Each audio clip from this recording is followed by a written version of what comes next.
Hello, hello, hello, hello, hello, hello. It is Wednesday. It is Wednesday, already halfway through the week. It is Wednesday, and today we're gonna do something scary. Okay, so for me at least, it's scary. Okay, I always run away from it. I always try to not do it, but it is important, and I want to get better at it that I don't have to fear it anymore. What I want to do today is I want to face my fears of sculpting hands in Blender, of course. So what we're going to do today is we're going to spend the stream sculpting some hands.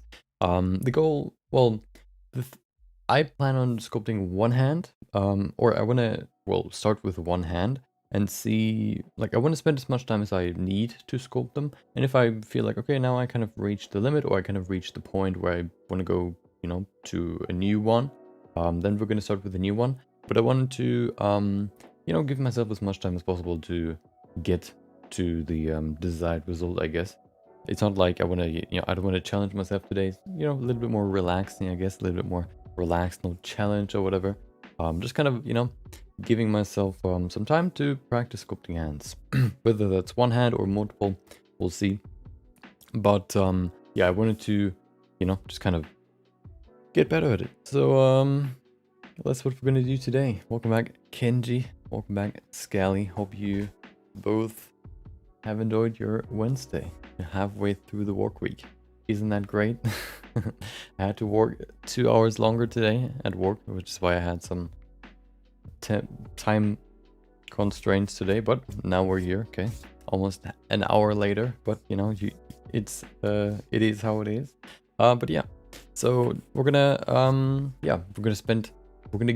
give ourselves time sculpting some hands, or one hand maybe, whatever. I want to begin with a female hand, and maybe if we have more time, maybe we'll go into a male hand too. So yeah, I mean, the only topic for today, so let's get straight into it. Let's not waste any more time. There it is.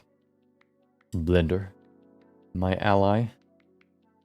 And then with my ally, I'm going to face my enemy.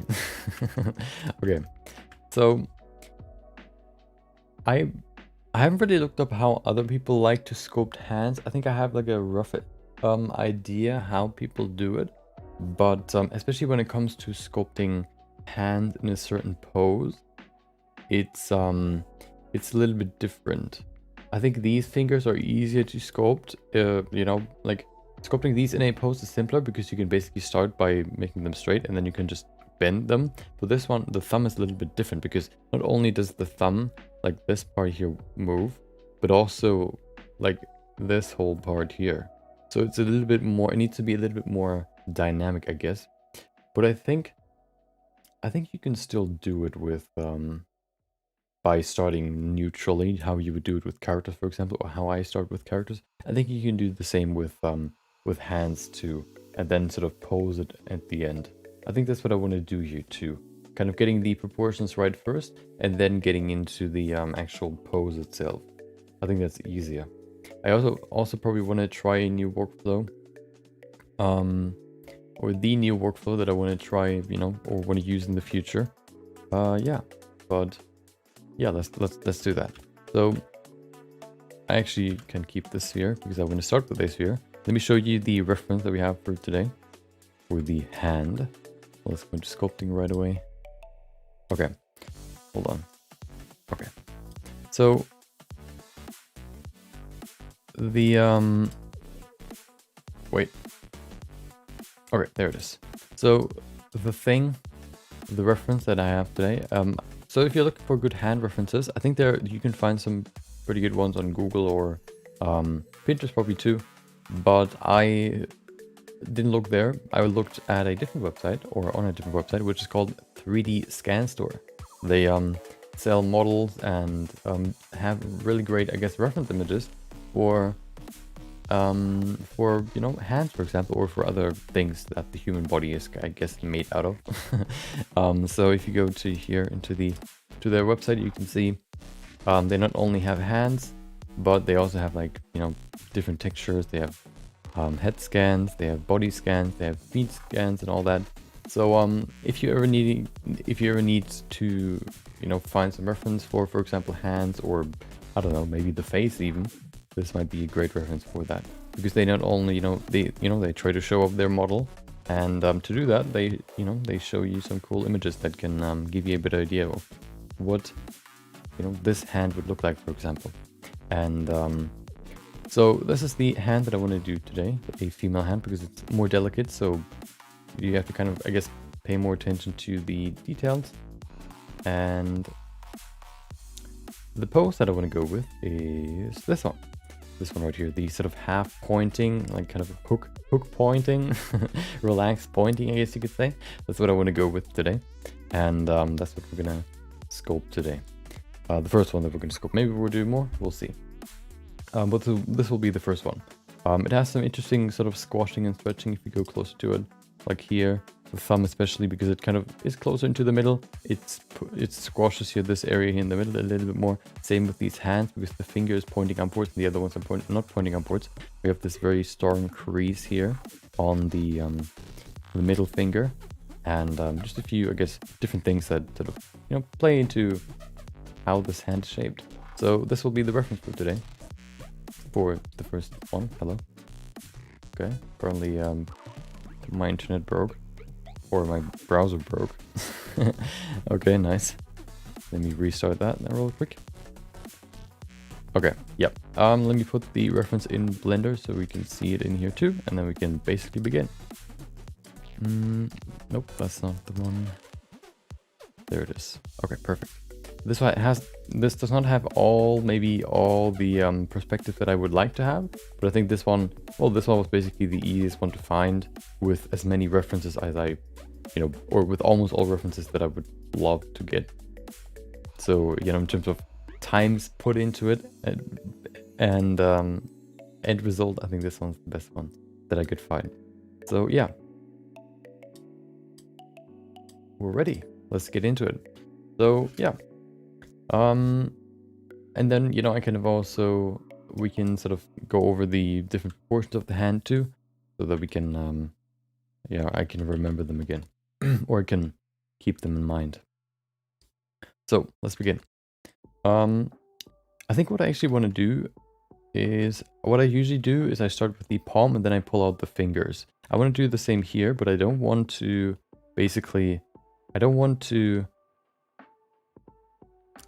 add the thumb right away. I want to really only start with the actual fingers of the hand. The thumb is not a finger, okay? The thumb is something different. The thumb is a thumb. Fingers have 3 bones. The thumb only has 2. That's why the thumb is not a finger. So I want to begin with with the palm excluding the thumb, and then I want to add it afterwards. Usually I think I've added it, right away, but for this one I want to do it without. Because, like, the palm itself is really, the thumb is part of it, but I want to see what if I maybe feel more comfortable without the palm first. That's sort of the idea. So let's begin here. So the workflow that I want to start with today, or want to kind of test, I guess you could say, is starting with a with dynamic topology, adding all the pieces of the silhouette, I guess you could say, and then at the end or in the middle, removing dynamic topology once you have the basic shapes, then using remeshing, and then at the end, if you need way finer detail, then bringing dynamic topology back in. That's the sort of that's the plan that I have, or the workflow that I want to try. Oh. And I want to see if that maybe is better than the one that I have right now. So let's see. We have 4 fingers, of course, so we have, 1 bone, 2 bones right there, and 2 bones right there going out. And then they connect to the wrist right here too. I thought about adding the arm too. I think it would make sense. I think I want to do that afterwards. So let's look at the hand first. So what I usually like to do is I like to look at the palm, make sure that it's not too long. That's sometimes what I do. It also, female hands are a little bit thinner, so I kind of try to keep that in mind too. Oftentimes, not always, of course. So I think that's pretty good. And then I like to use make this nice and flat, maybe even give it some more overhang here to the side. And then we can use the mask brush to mask out the different fingers. Well, maybe I need more resolution, do I? Oh, maybe not. Maybe a little bit. I think I do need more. Or actually, I can just make the spheres smaller. Maybe that could work too. Okay, just gonna start. I don't want the fingers to be connected, so I kind of have to make sure that the mask isn't sort of connecting. I think that's pretty good. Maybe include a little bit more here on the side. Okay, there it is. Let's invert, grab. Wait, it is still connected.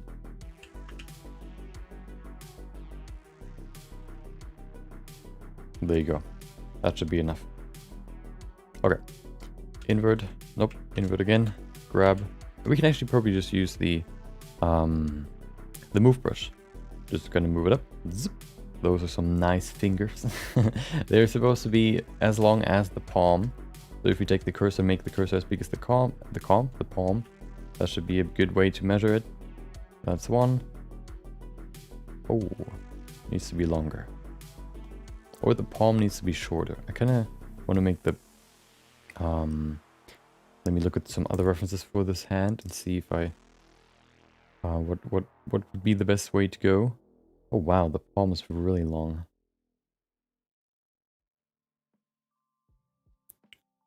Yeah, I think we can make the fingers quite long. Oh, another thing I need to keep in mind is that the fingers, or the sort of half-half, I guess, distribution of palm and fingers is, you can see that by looking from the back of the hand. From the back of the hand, you can see the fingers, I guess, going deeper or lower into the palm. Then from this side, you can see here's the clear line. This clear line is a little bit further down here where the knuckles are. So looking from this side, you have 50% here and then 50% up here. You don't have that on this side. So if I take this is way longer. So taking this side is, you know, is the right way to go. So we need to look at this side. So this is now 50%. Looks pretty good to me. Maybe a little bit longer. There you go. Okay.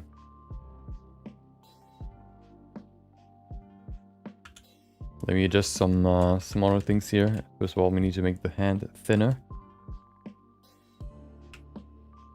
Yeah, you know, every time I need to sculpt hands, I notice myself sort of kind of trying to find a way to get around it.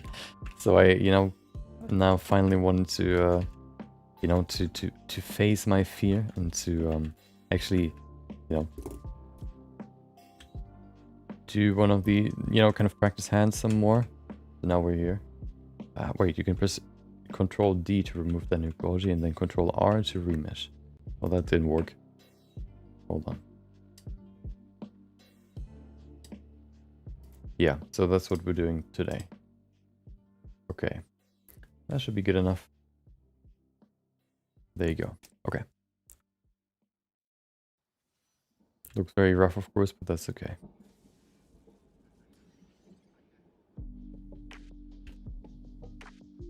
Oftentimes remeshing, if something's too close, or if geometry is too close to each other, by remeshing it, you kind of connect it, which can sometimes be a problem. Or something, you know, to keep in mind.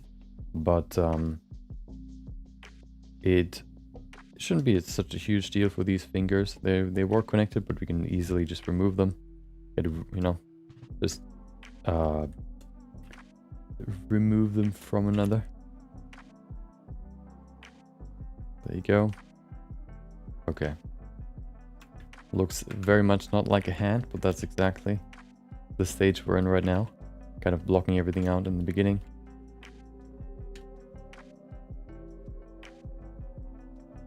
There you go, the fingers look awfully sharp right now.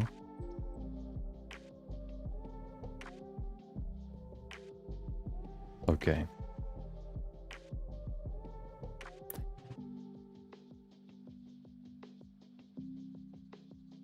So it's, you know, the goal of course would be to reach the point at some point where, you know, the thought in my brain actually makes sense, saying, You know, I'll just sculpt some hands real quick. That's the goal, okay? That's what I want to get to. And you know, I guess, you know, the best way to get there is by practicing and learning, or, you know, practicing anatomy and maybe getting more into it even more. We learned quite a lot already this year, especially, but especially with the Chun-Li figurine. But you know, you can never learn too much. Welcome, Barker. Hope you had a great day. Hope you enjoyed your Wednesday. It's already Wednesday. I think I also want to fan out the fingers a little bit more. So let's use the pose tool for that.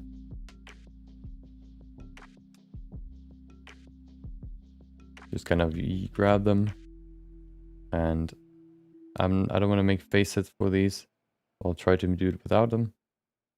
It always tries to jump over, which is the annoying part. But can we use what is it? Auto masking topology? Does that work? Yeah, nice. I just want to fan them out a little bit more, like this. Oh, come on. Knock. There it is. Okay, just a little bit so we can, you know, work on them individually a little bit better. Welcome. Hope everybody's fine. Hope you're fine too. Hope you enjoyed your Wednesday and your week and maybe your year, you know. Welcome, Maria. Hope you had a great day too. Let's see. So, first of all, the fingers are not, they don't have the same length, all of them. So how about we adjust that first? Longest, of course, is the one in the middle finger. The middle finger is looking from the back, the one, the second from the left. So this one's the longest. Let me actually, now we need to remove symmetry. Otherwise, we can't create a hand. Watch that in front of sculpting. Is it better to make blocks with simple shape? Do you mean, is it for what? Depends on for what, I guess. Blocking out everything can take a little bit longer, so if it's just like a quick project, I wouldn't do it. But if it's like a more long, like a higher quality project, or like a, you know, project you want to work on for longer, it would probably make sense to block everything out first. For these hands, for example, I just kind of want to practice sculpting them, so I won't block them out. You could argue this, what I'm doing right now, could be considered blocking out maybe, but it's not really what I would say is blocking out. I would say more like using individual shapes to build the basic shapes of whatever you're trying to build. That's what I would say is blocking out. And yeah, that's what I would use for more complex or more sophisticated project, I guess. Not something like this. Okay, so hold on. This finger is the longest. And then we have the next one, the next two, which basically the pointer right here, which is a little bit shorter. It sort of ends, if we separate this into 3 pieces, let's do that now. So if we separate this part here into 3 pieces, it would be the first knuckle is in the middle of the finger, so right here, roughly. So that's the first one, and then we have to separate. We have to slice the last half here into thirds, and slice or create like a crease at the second third, I guess. So we separate this into 3. 1, 2. Here would be the other one. So we have something like this.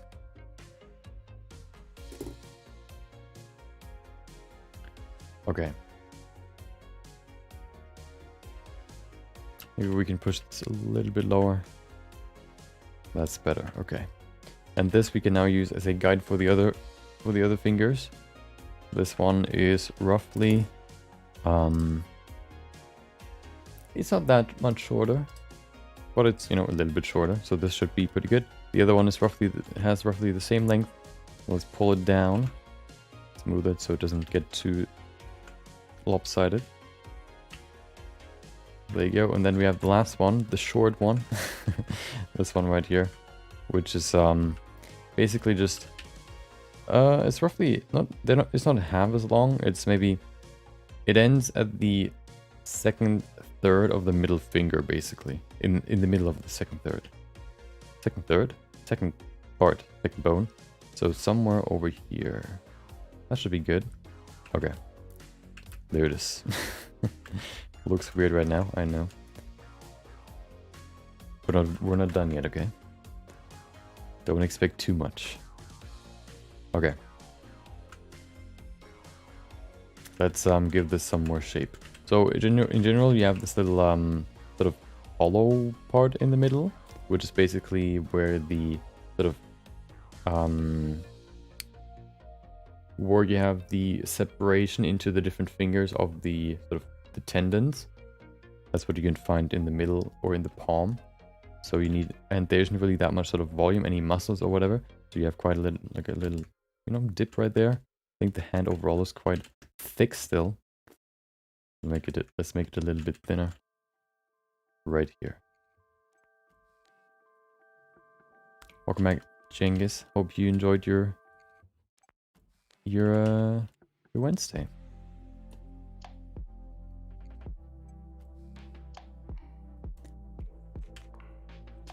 Okay. I want to bring in the thumb, otherwise a hand without the thumb looks very weird. So let's bring that in. So if this would... Oh wow, why does it look so weird? Something's weird about this. I don't know what it is. I think the middle finger is just a little bit too thin, but we can adjust that afterwards. I think also...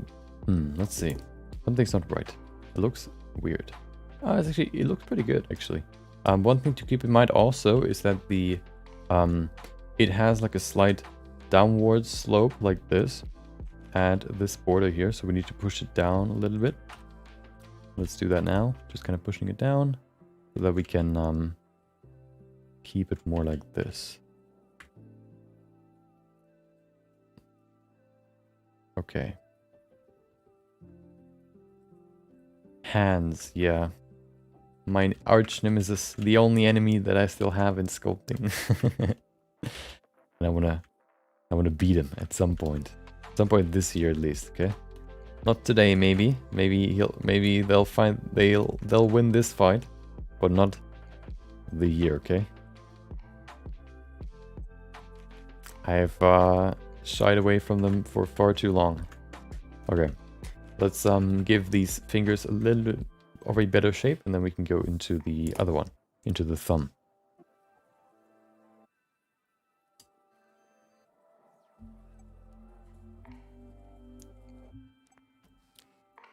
Is this dynamic topology hours or remesh hours? This is a combination workflow of both. So I want to use both for this. The plan is basically to use dynamic topology to sort of set up the basic shapes. So you have everything that you need. Like, you know, adding the fingers, adding the palm, adding the thumb. And then once you have everything, then I'm going to use remeshing. That's the plan. Oh. And then if I need more detail at the end, so that it doesn't lag with the remeshing, then I'm going to switch back to dynamic topology.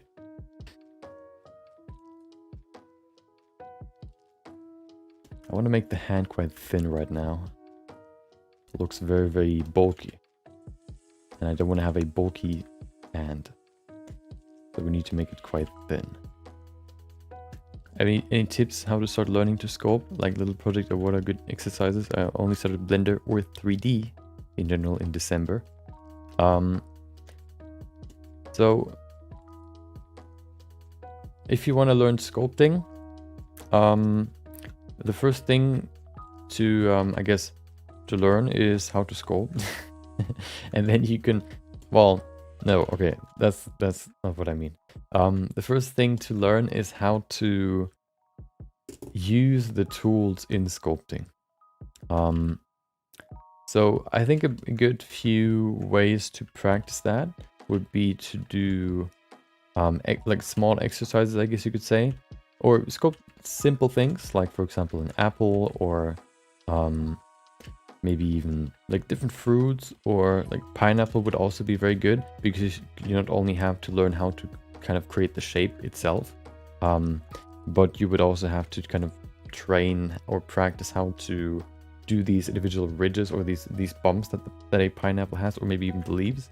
So you know, I think plants. I wouldn't, dude. Not plants, not flowers. Fruits. I think are a good way to start. Practicing or learning how to sculpt. I think the easy or the simplest one maybe is an apple, or maybe even not an apple, maybe a kiwi, then an apple, or a pear. You know what? No, the easiest one is a pear. Then an apple, and then maybe afterwards, if you're comfortable with those, you can go into a pineapple. I think a pineapple can be quite challenging, and I think it's a good way to sort of gradually increase the difficulty of your sculpts, so that you can get used to to all the sculpting tools that you need. So that's how I would begin practicing sculpting, basically.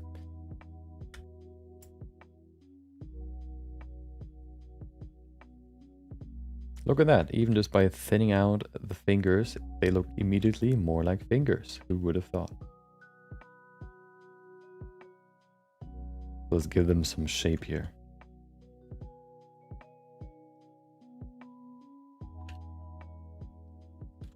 I actually wanted to do, so at the beginning of when I started YouTube, one of the first things that I wanted to do is like a beginner's tutorial, doing like an actual project. I did 2 for general Blender modeling. I also wanted to do one for sculpting, where basically, you know, we would draw or we would sculpt some like a life. What is it? A life, like a small scene with some fruits or whatever. I thought that would be pretty cool, but I never really did it. But I think, yeah, I think fruits are a good way to start. Hold on. Let's grab this and add the 2 thingins here. There you go. Okay. So those are the first 4. Nope, there's one more. Then we can do the last one. The big one. The thumb. The one that always trips me up.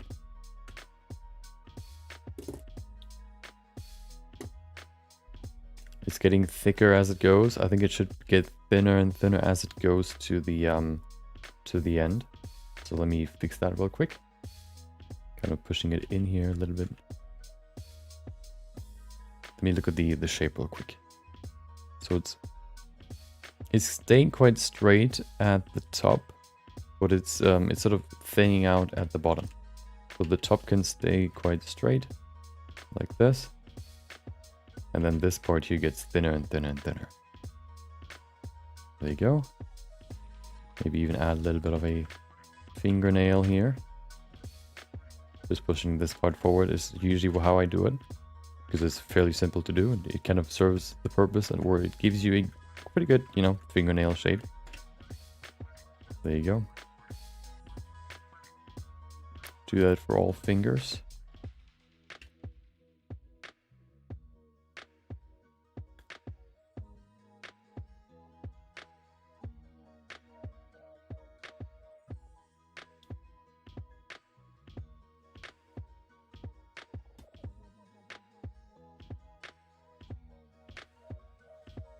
Okay.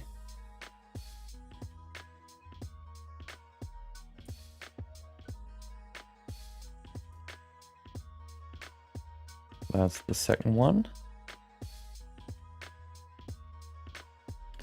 Let's go to the next one. The only boring part about sculpting hands is always that you have to do the same thing 4 times. You know, sculpting one finger, then sculpting the next one, and refining one, and then refining the next one. Doing that, you know, every time you want to do more, you have to do it 4 times. And then for the thumb as well. That's why I don't like doing them that often. You know, but they're still important. So here we are.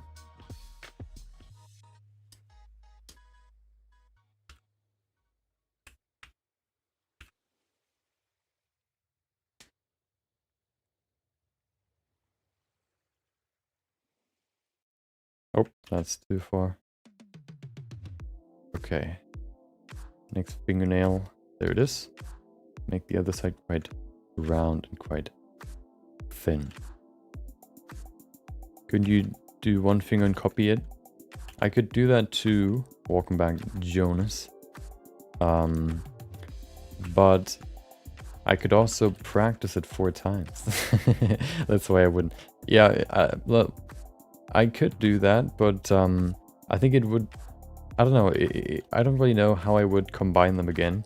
Well, I know how I could do it, but it kind of feels awkward. I like just staying in the scope and just working on it more and more and more to get it to the point where I want it to get to, you know, rather than sort of, you know, mechanically sort of building the piece together. That's maybe just me, but it just feels better if you start with a sphere and you know, you just end with a hand rather than starting with a sphere. Shaping it a little bit, you know, or like slicing it up into small pieces and sort of building it back together to a hand. It could be a faster way, but at least right now I don't want to do it.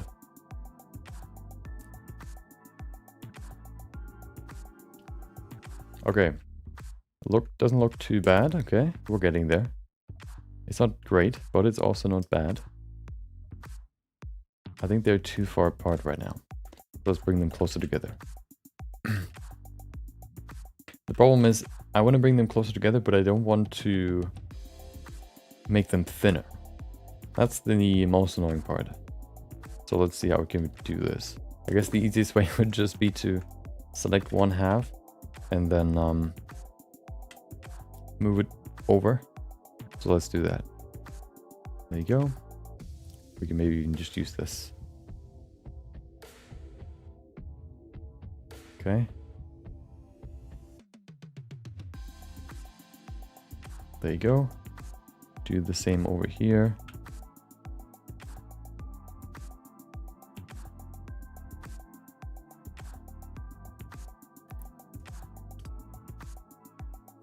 Oh, that's the wrong one. There you go. And then one more. Actually, this one looks pretty good.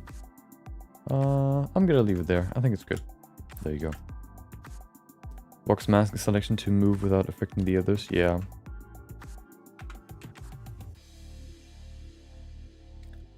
I think that's the best way to go. Okay.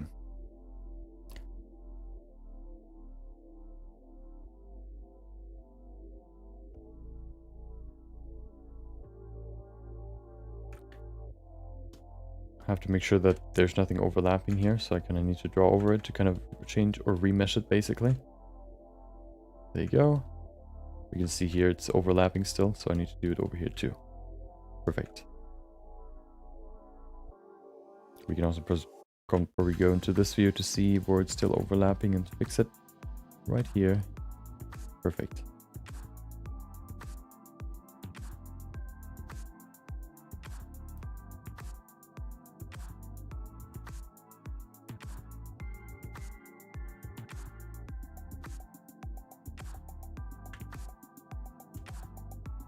Okay. Perfect. So, the fingers are here. Let's add the thumb. The villain. Oh wait, there's one more finger.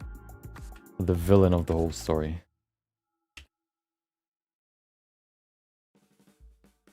This one has brought me more problems than any other finger. It might not seem that way in, you know, like a neutral position, but once you pose the hand, everything goes downhill. And usually the thumb is the perpetrator. Okay.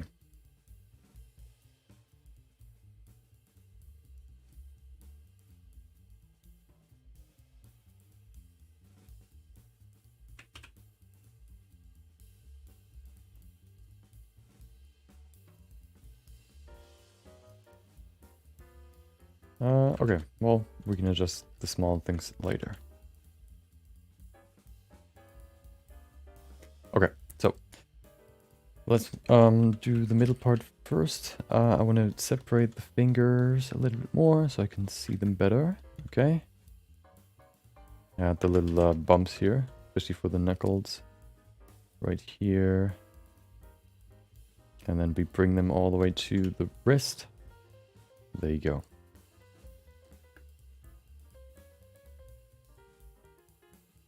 Remember the funny flap of skin binding the thumb to his homies? Yeah. Not a funny flap, it's a annoying flap, okay? Let's see. So the thumb, so looking at the wrist is round, somewhat like this, okay? So it looks like this. And the thing is, let me look up a hand bones real quick. Okay, so the left, hold on, this is the right side. So the wrist goes all the way to over here. It actually goes further than the finger here. So it goes somewhere over here. Looking at the bone, that would be somewhere over here. It would, like, here's the wrist bone, or it's made out of multiple bones, there you go. And then we have the bones going to each finger like this. And then it's, you know, splitting up into 3. This might be too long, maybe like this. There you go. Okay. Those are the individual bones. And then we have the ones here in the middle going to the wrist, like this. So the wrist goes quite far to the right, which is why we have this little bump here. This little bump. Can you see it? This bump right there. It is always exactly on the opposite side of the finger, or of the thumb. So if the thumb is right here, the bump is on the other side. Yeah. So this is the bump right here. It looks kind of weird, but here it is, okay? Maybe I'll detail it out some more later. But right now it is here, and it will stay there. And then the other side is a little bit different. The other side is a little bit shorter. Well, no, wait. Well, it basically also goes all the way to over here. Somewhere over here. So that these fingers can connect, like this. But then it also then attaches the thumb. The thumb bone attaches to the wrist too. So if you would have the wrist here, the thumb would be on the side of it. Not on top of it like the other fingers, but it's sort of like on the side of it. So let's add that now. What I usually like to do is I like to just grab my snake hook brush and I just like to pull out the thumb. I just remembered, oh wait, this is a left hand, which is, I guess we can do a left hand too, but that's kind of confusing to me, but it should still work. It begins somewhere over here, and then we have the thumb right here, the thumb bone, the first one. This one goes roughly to the half of the palm. Somewhere over here. Is it half? Yeah, and it also has a 90-degree rotation compared to the other fingers. We can't really see that right now, but that's not too bad. Yeah, hands. You know, they're always a problem, and it's time to solve that problem, okay? Or at least get better at understanding it. So here, the perfect finger. So this is the first bone. It needs more thickness, of course. Welcome, Laynad. Hope you enjoyed your Wednesday.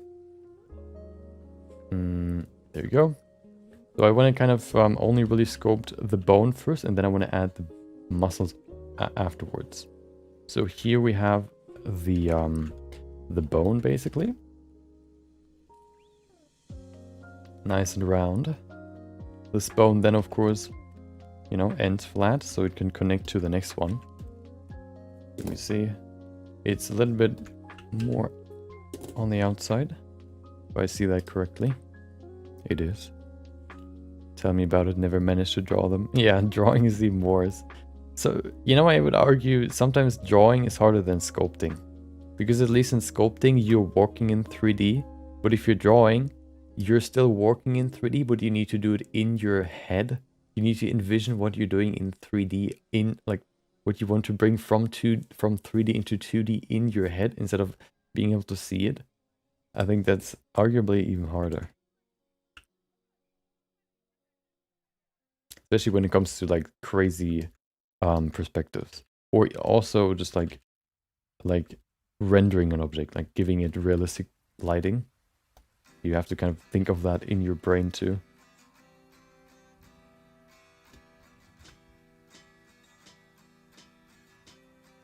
Okay, this bone looks weird, but it is exactly like that.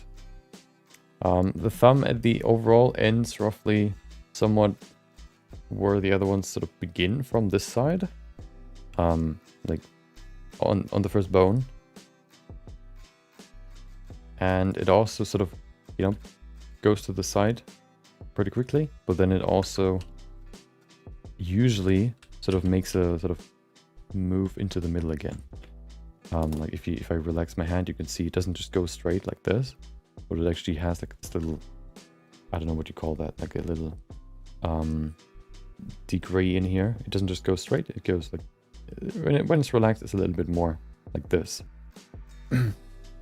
Opposite to the other fingers, because if you look at the other fingers, they're just straight.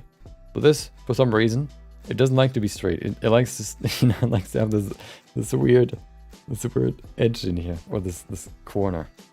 That's the first thing that always tripped me up.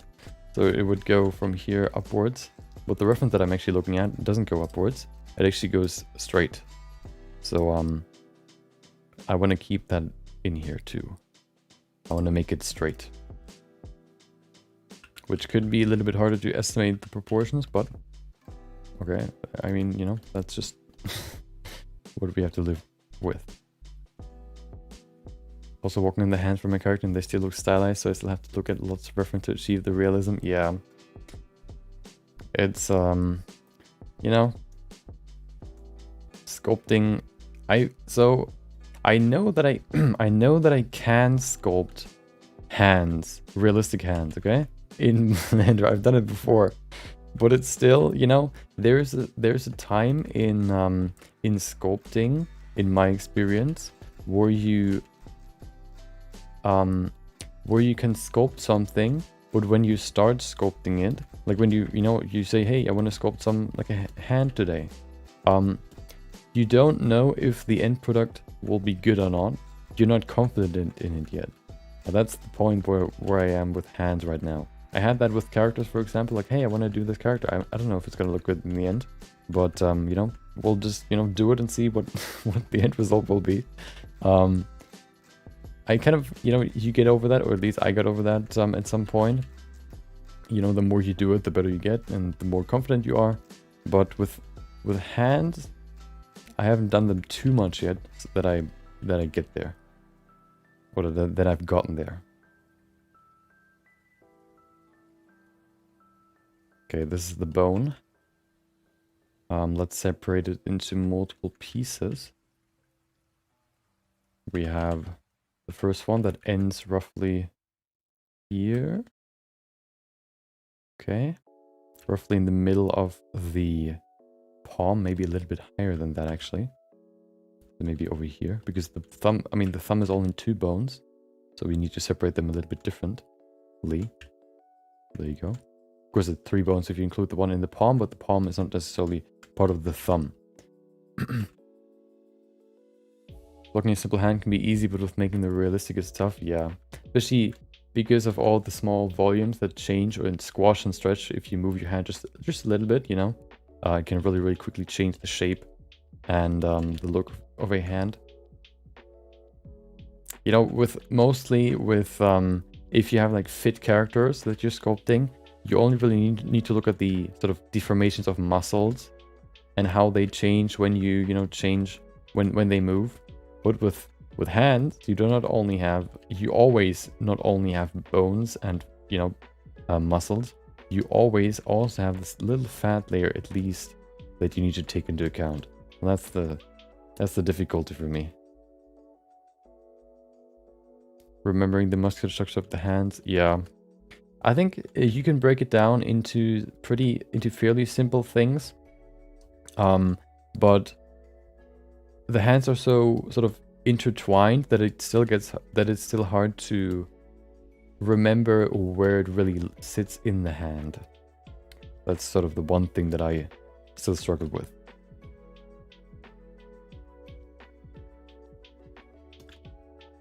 Okay, this finger might it's a little bit long, but I think it just needs some more volume.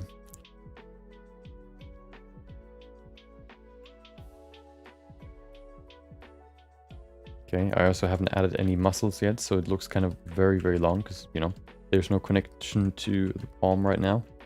So it'll be shorter in the end. I think now we have the finger right there. We can probably now add the muscles. So for the hand muscles, we have a few. We have the first one that we have is basically connecting to the side here and going down to the like connecting to this bone here. Wait, no, it's connecting to this bone and going all the way down to the wrist right here. So this is what creates this sort of bump, which you can see right here. You look almost, if not exactly, like Andrew Garfield. Like you disappoint. Your comment did not disappoint. I heard that before. Some people say I look like Virtual, the Trackmania YouTuber, or they thought I was him. Some people said Andrew Garfield. So, let's see. Really comforts one if you see more experienced ones having some problems too. Well, you know, you're never done learning, I like to say. Okay, let me check the muscles real quick. And wait, I have my good old Pinterest board. So once again, you know, now that we're here sculpting some good old anatomy, if you're ever looking for references, you can look for Noggy Now on Pinterest, or here it is. And if you go to anatomy references, I have quite a lot. So let's see if we can find, oh, there it is. That's what I mean. Here's the hand, the palm muscle structure. And the one that I mean is right here. This one creates this bump, connecting to the thumb right here, and then connecting to the wrist right there. We have another one right there, which is pretty visible actually. This one right here is very visible. If you squash your hand onto the rest of the palm like this, you can see this little bump being created by pushing basically push the muscle up a little bit. So that's what I'm gonna put aside and, you know, for reference. There you go. Wait, there you go.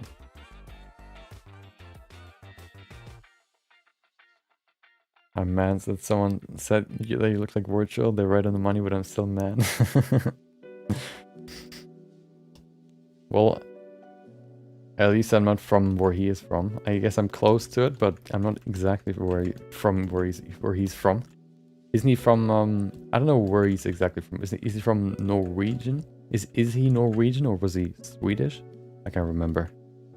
I haven't watched too much of his content, but I've seen a little bit.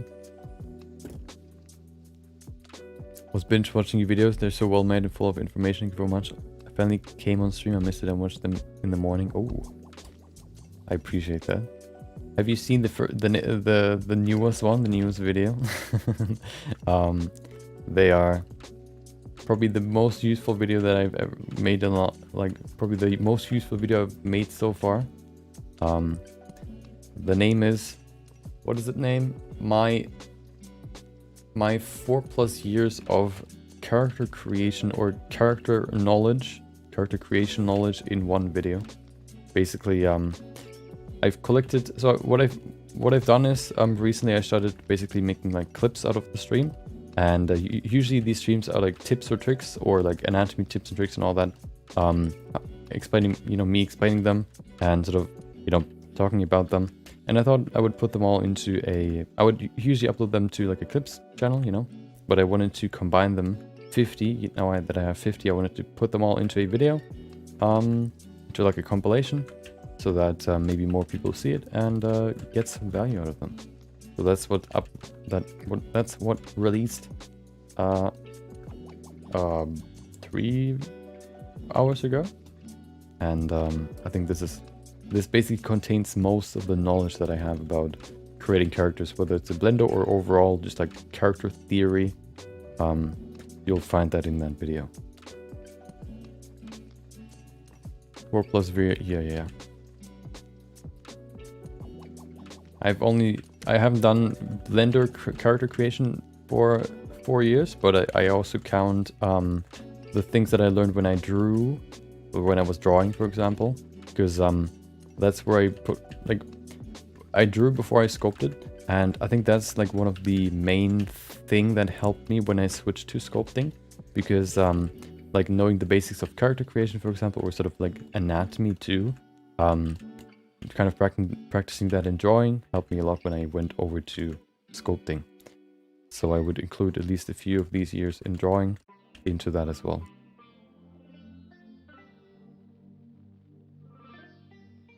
Thumbnail looks awesome, thank you. It's a character we've made on stream for 2 months, but I've never finished it. Maybe we'll do it at some point. I think it looks cool. I just never finish it for some reason. You know, sometimes the fear that I always have, or the reason why I always try to finish every project that I do, is when I stop a project, or when I pause a project, I never really come back to it, and I know that, and that's why I never really try to like pause a project, because I always have the fear, and I sort of know that I do it, that I don't come back to old projects that I haven't finished yet, and that's one of them. You know, we've been working on it for a long time on stream, but you know, I've just never finished it. And it wouldn't even take that much more time, because it's more about shading and UV unwrapping and some texture painting, which wouldn't take too long, but I never really, yeah, maybe we'll do that, you know, in the future, because I think it's a cool character.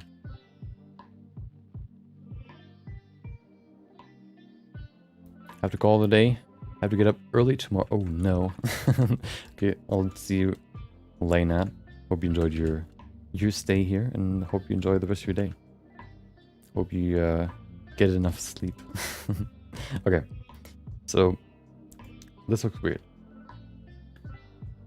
Something's weird about this. Oh, so we have one muscle that goes from here to here. And then we have another one going from here underneath this one and to this bone too.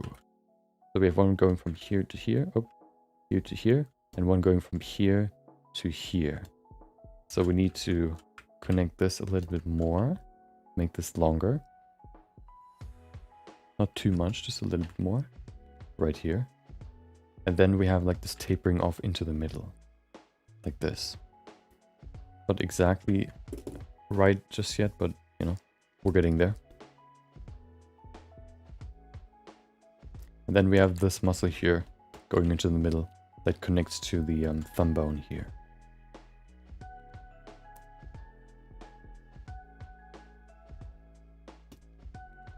Okay, I don't want to make it too long.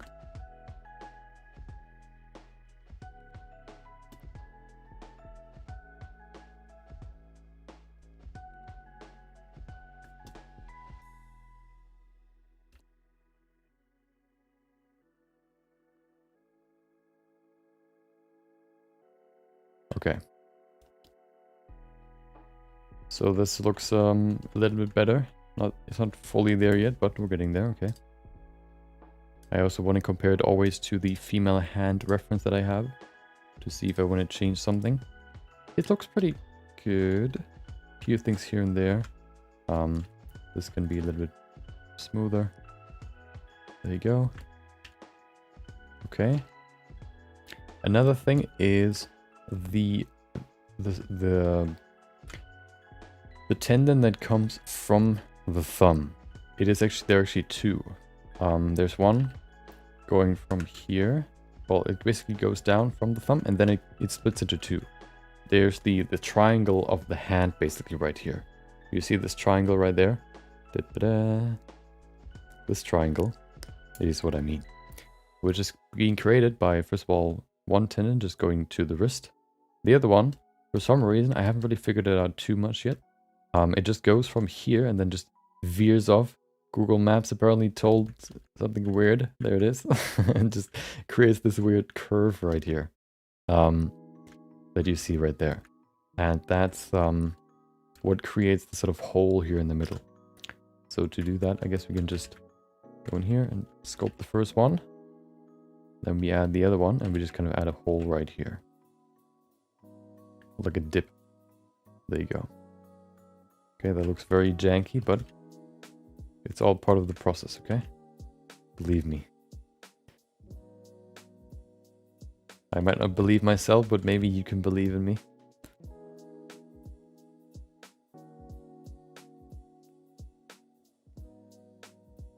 Okay.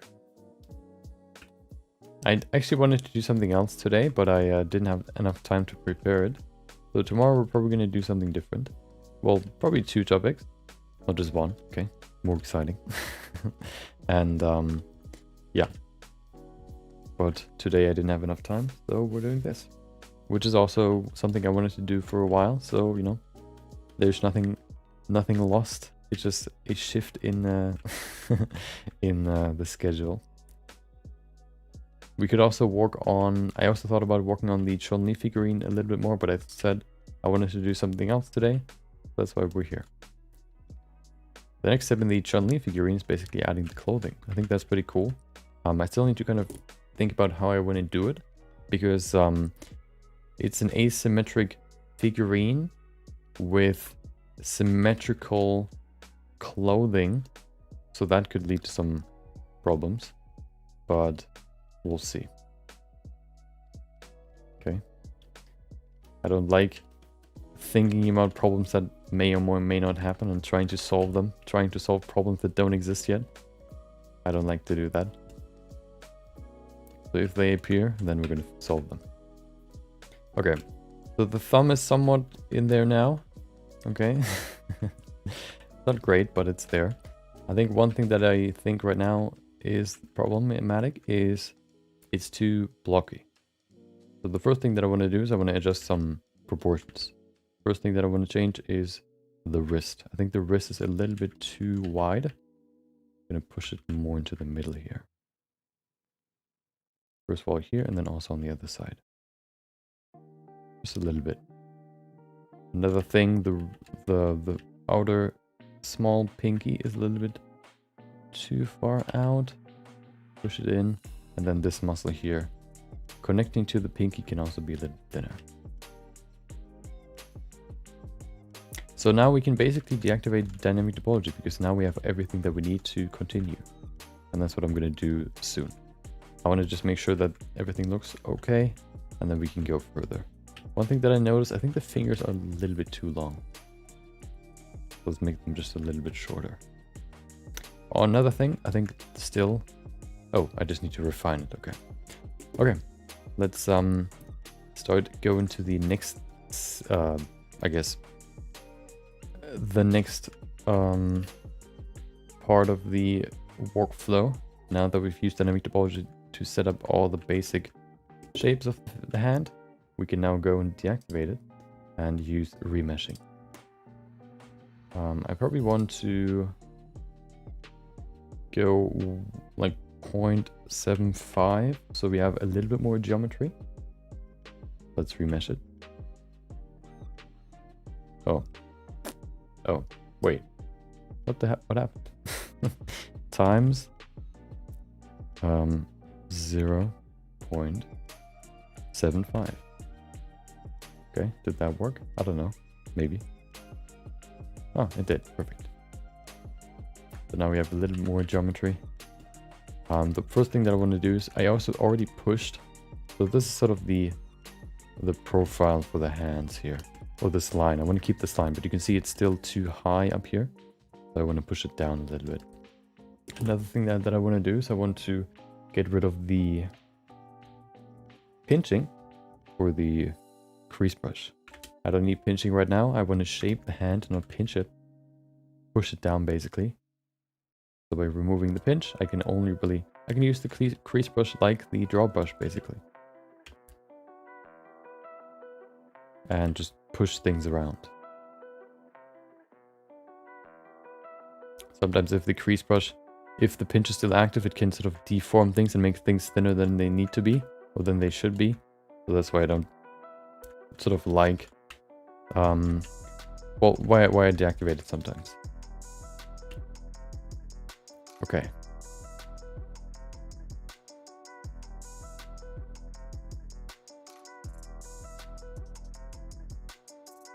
Another thing that I like to keep in mind is that the finger, the further you go to the tip, the thinner it gets.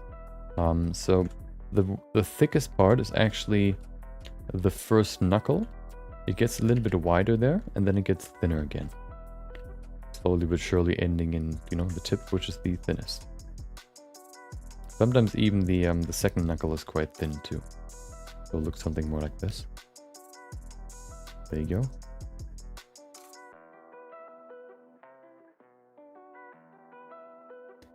And then this finger too.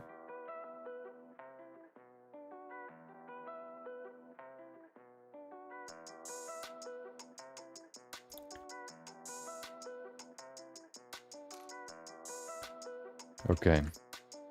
Doesn't look like a cripple hand as much, okay, as it did before. But of course we're not done yet. Let's get to it. So the first thing that I like to do now is I like to refine the sort of knuckles where it connects to the palm.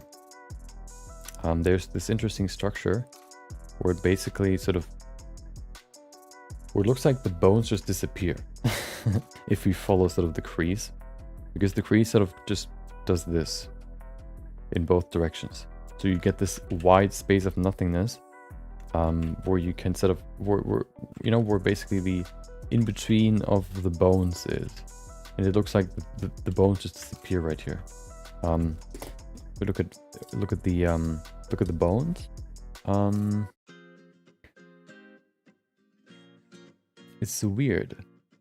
If you look at illustrations like this one here, it doesn't look like it just disappears. It just looks like it. I don't really know where it goes. There are muscles in the middle, and yeah. But of course, you have this little crease in the middle between the fingers. If you look at this reference here, for example, you can see it. And if you look at the bones, we can see that the bones also get wider.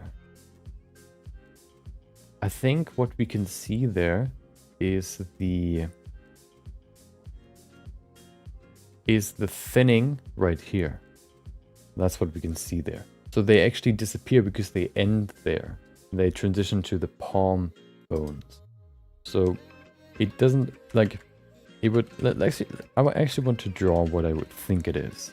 So here the bone ends. Right here, okay. This is where the bone ends. And then transitions to the next one, which is this bone here, going down. And then we have the same here. This bone right here connects to the knuckle, or the palm bone, and we have the same here. Of course, we do not only have bones that are part of the hand. We also have tendons and all that. So you wouldn't just see this, and you definitely wouldn't see this little crease here. The crease is basically getting covered by the tendon that is sitting on top of it, which is right here. Which is why you have this weird shape right here. It looks like the shape looks like this, because it gets thinner, but then it reaches the tendon on top of everything, which keeps it on a certain thickness, I guess, like this. Kind of weird, but there you go. Could probably be a little bit thinner, I mean lower too, yeah.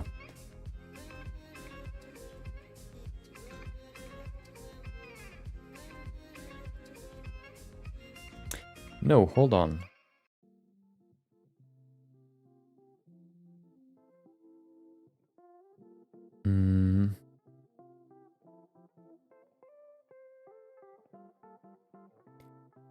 The knuckle's actually lower.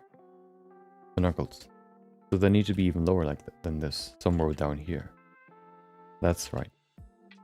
So I think what we can see here, this thinning, is because, let's see.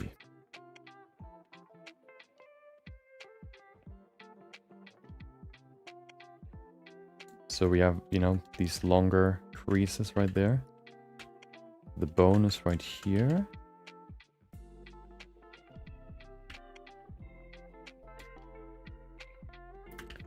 Okay. Right here. Perfect.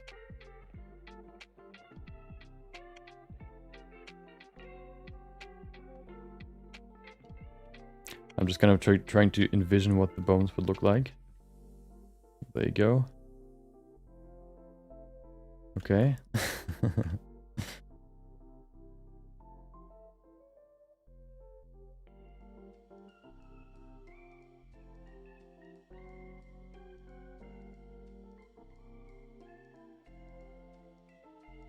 So that's what they look like, and then they go quite deep into the palm.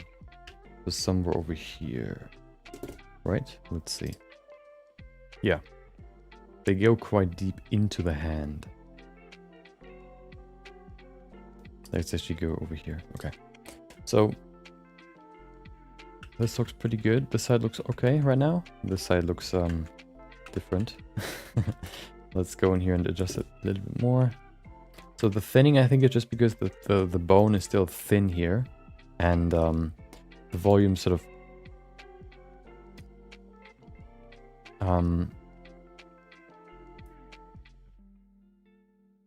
I think there's just like this space between the weird whatever it is, the webbing in between the fingers on this side, and the where the muscles go into the palm, or where the bones go into the palm. There's like this distance that just at some point reaches its end by getting wider.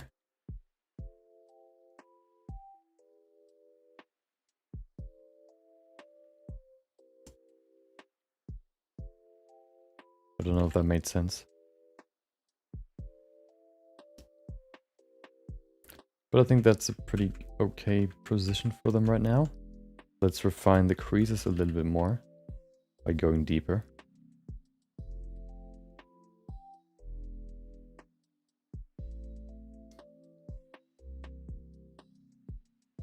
Okay.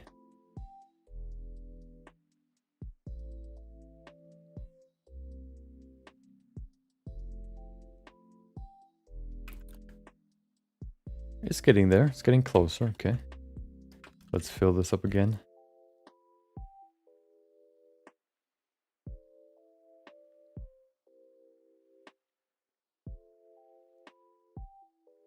Let me look at the shape of the fingers real quick, because the shape is a little bit different.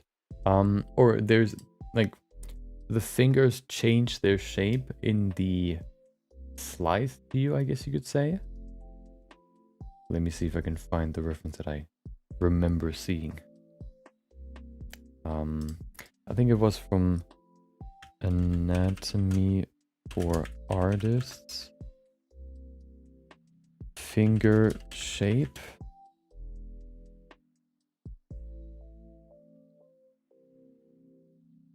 Can we find it? It was a really good depiction, but where is it? I need it. The finger, basically every bone gives the finger a different shape. So I'm trying to find the image that I'm looking for. Maybe I actually saved it. Hold on.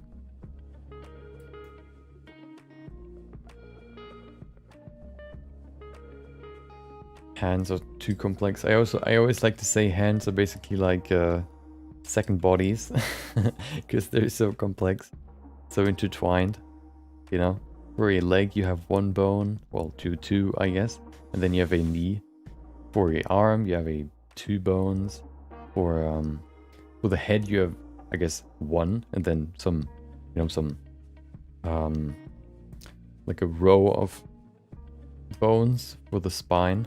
Well, then the hand is basically like, you know, every finger has 3 bones, the thumb has 2, then you have 4 more in the palm, and then you have the wrist too.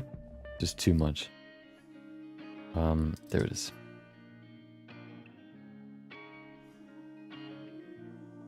Aha, I found it. Look at that. See? So it starts off being wide at the bottom and getting thinner as it goes up. And then it gets sort of inversed. The wideness goes higher as it goes to the tip. That's one thing I want to keep in mind. So it starts being quite thin at the top, which we have here right now. Like this.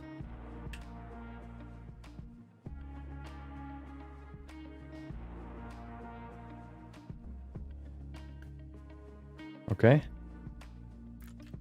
With especially the tendon sort of giving it this shape. And I think then the tendon gets thinner and thinner, so it loses its volume, which, you know, removes some volume at the top and sort of changes the distribution.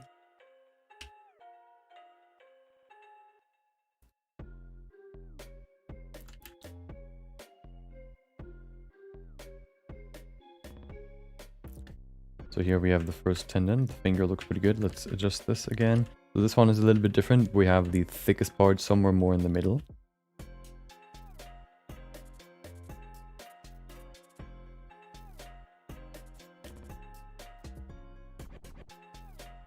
So somewhere over here. Looks pretty good. Okay.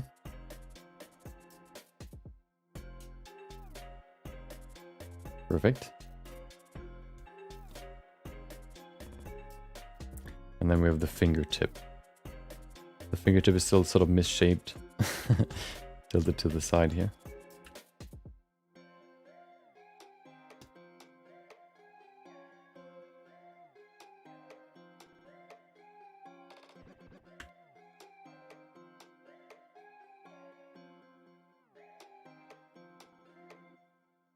Okay. I think that's okay for now. Let's go to the next one. Do that 4 more times. I wonder if the thumb has probably the same sort of structure. Use the next tendon. So if I practice any anatomy, whether it's, you know, the body or the hand, for example, I like to sort of break it down into the different layers. You can do the same for the face too. Starting with the bone layer, then looking at how the bones are being held together with the muscles. So where the muscles connect, from which bone they come and where they go. Which also tells you what their purpose is, because all muscles can basically do is pull 2 muscles together. They cannot stretch them. They can just relax, you know, and then a different muscle has to do the opposite motion, I guess, you know. A muscle has to pull it into the other direction. Yeah, so I like to always look at where the muscles connect, so I can not only understand what the shape or why the body is shaped in that way, but also why the yeah, basically why it's connected in that way and how it moves or how it changes, how the volume changes when you move around. New haircut. Welcome back, Hustler. No, I wasn't at the barber yet. It's just getting longer and longer. I tried to sort of pull it back with my headset. But no new haircut. Try to grow them out longer at the top a little bit. And the most annoying part about that is, so usually I would, like, for years I would basically just pull my hair to the side. I would like make this sort of, I don't know what the name for it is, like, but you would, you know, put most of the hair to one side.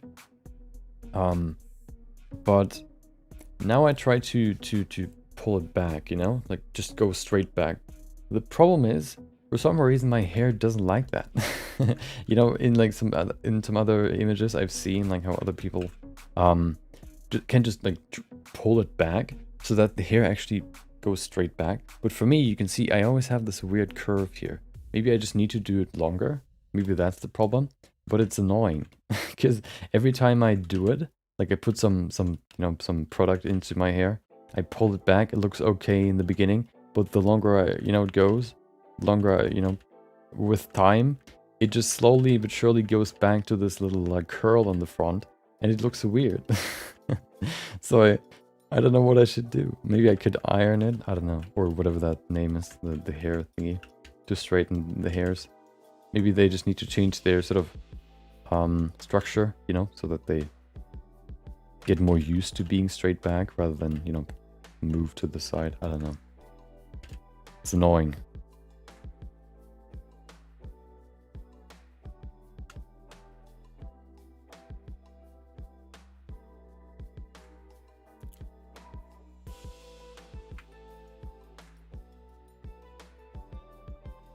But how was your day?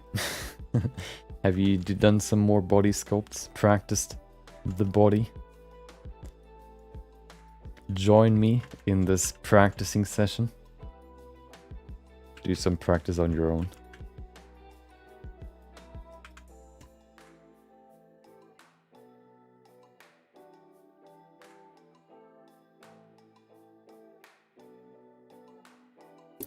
Let me pull up the reference real quick. Okay.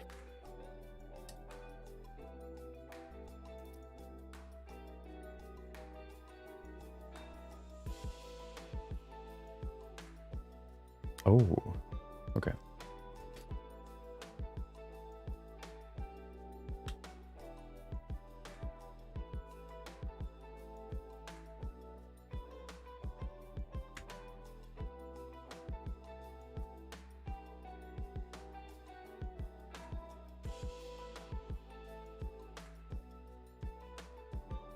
Okay, and then it gets thinner here. So the tendon that goes over through the finger, it actually splits. So it goes from here, just go up, and then it splits around this joint, connects back together, and then it connects in the middle for the last one. So that's why this joint is way thicker than the middle one, and why this one can oftentimes be thinner than the rest of the finger. Because the tendons at the top give the finger the volume or the shape. Made a few more sculpts. Right now I'm trying to sell one on an auction. Oh, okay.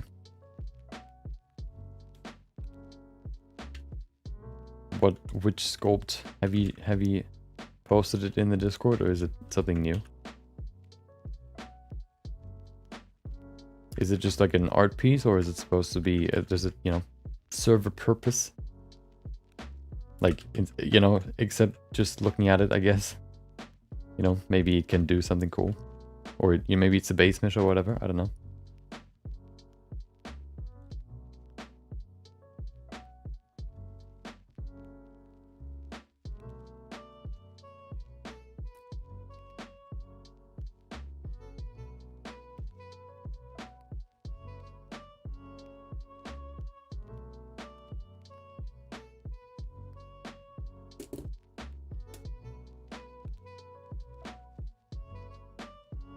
Give me a sec, okay.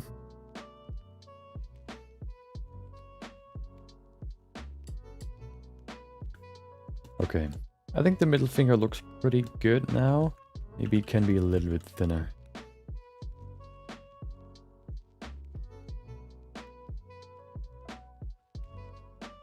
That looks pretty good.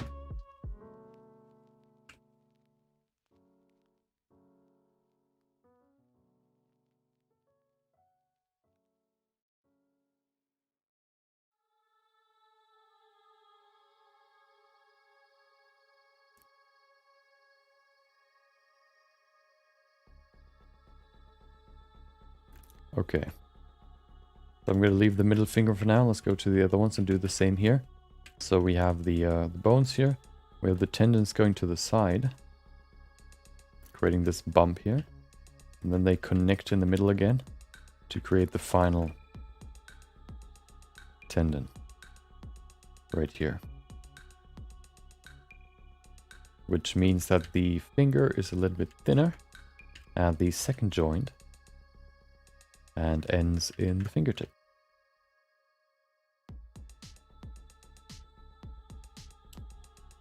It's also a little bit rounder in the middle of the finger here, and sort of tapers off to both sides. The first bone is wider at the bottom than at the top, and the last one is wider at the top than at the bottom.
Okay.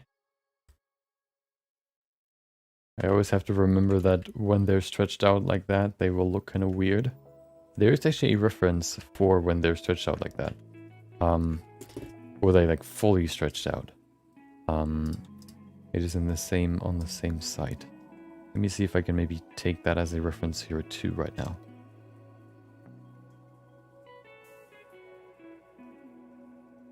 Okay.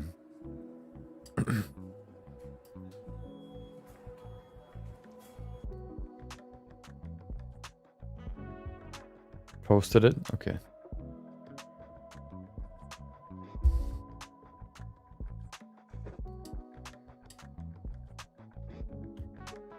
Oh.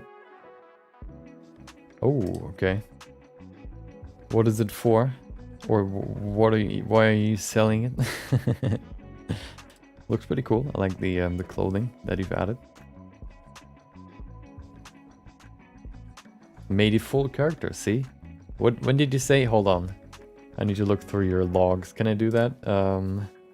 User name redacted 20. Wait, what?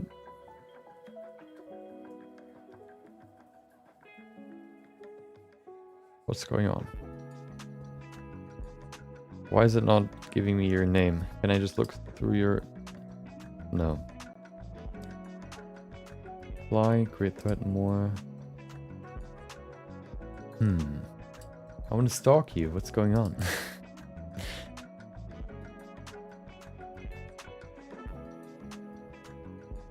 Why is it not giving me any... Oh. Well, wow.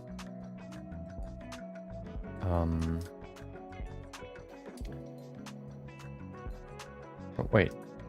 From... Dude. What if I take my name? Does it come up? What does... That doesn't make sense. From... Wait, what? From...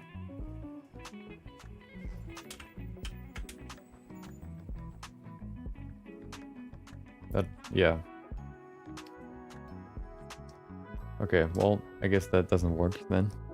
No, yeah, I don't want to try too hard stalking you. Just a simple character. Nothing's, you know, I guess. I see, okay. Where are you selling it? Do you want to share your secret selling platform? I'm curious. I actually don't know really where you could, I guess, especially for an auction. Where would you go for an auction instead of just setting them then like on Turbo Squid or whatever?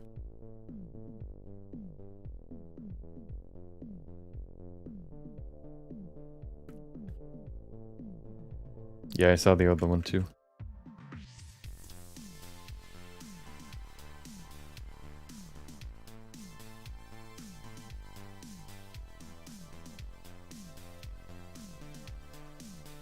What creates the volume for the first bone? I mean, for the first hand part.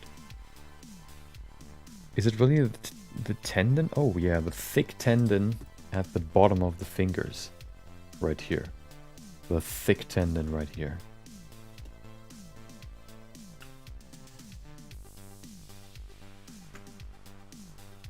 Okay.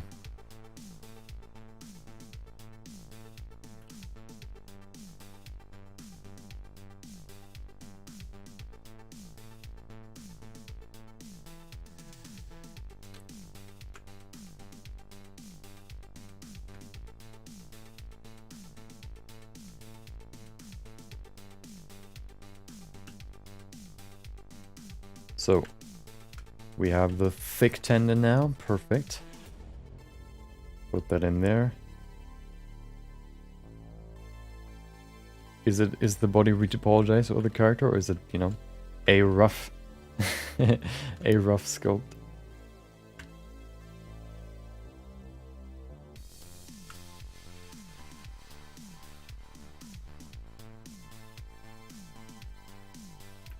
Okay. It's coming together, I think. It's still looking a little bit rough, of course, but we're getting there.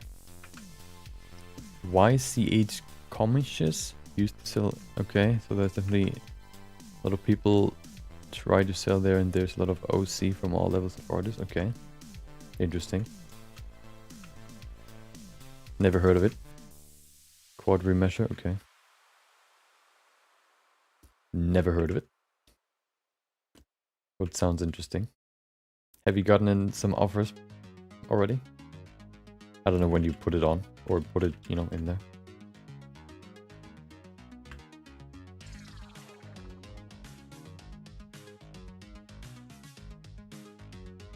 So what you're telling me is you're contributing to digital human trafficking. Is that what you're saying? By selling your characters? Is that what you're saying? You really want to admit to that?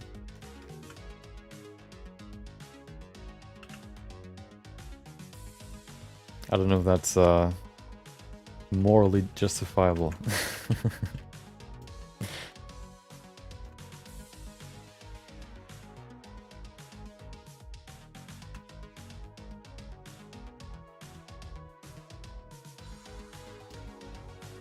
Okay.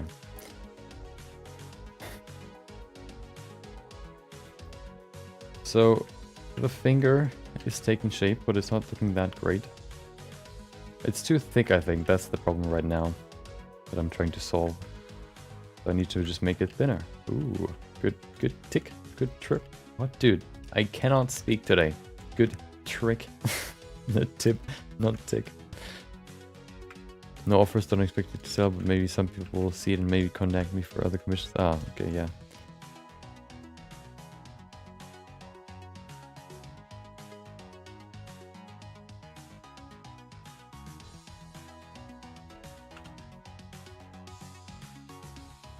How have I been?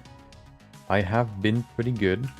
Today I had to work a little bit longer than expected, 2 hours overtime, because there was a problem that I needed to fix. Well, first of all, I had to, I did, like, I had to, you know, help out in a project where somebody got sick, and, you know, the project had to be done, I guess, you know.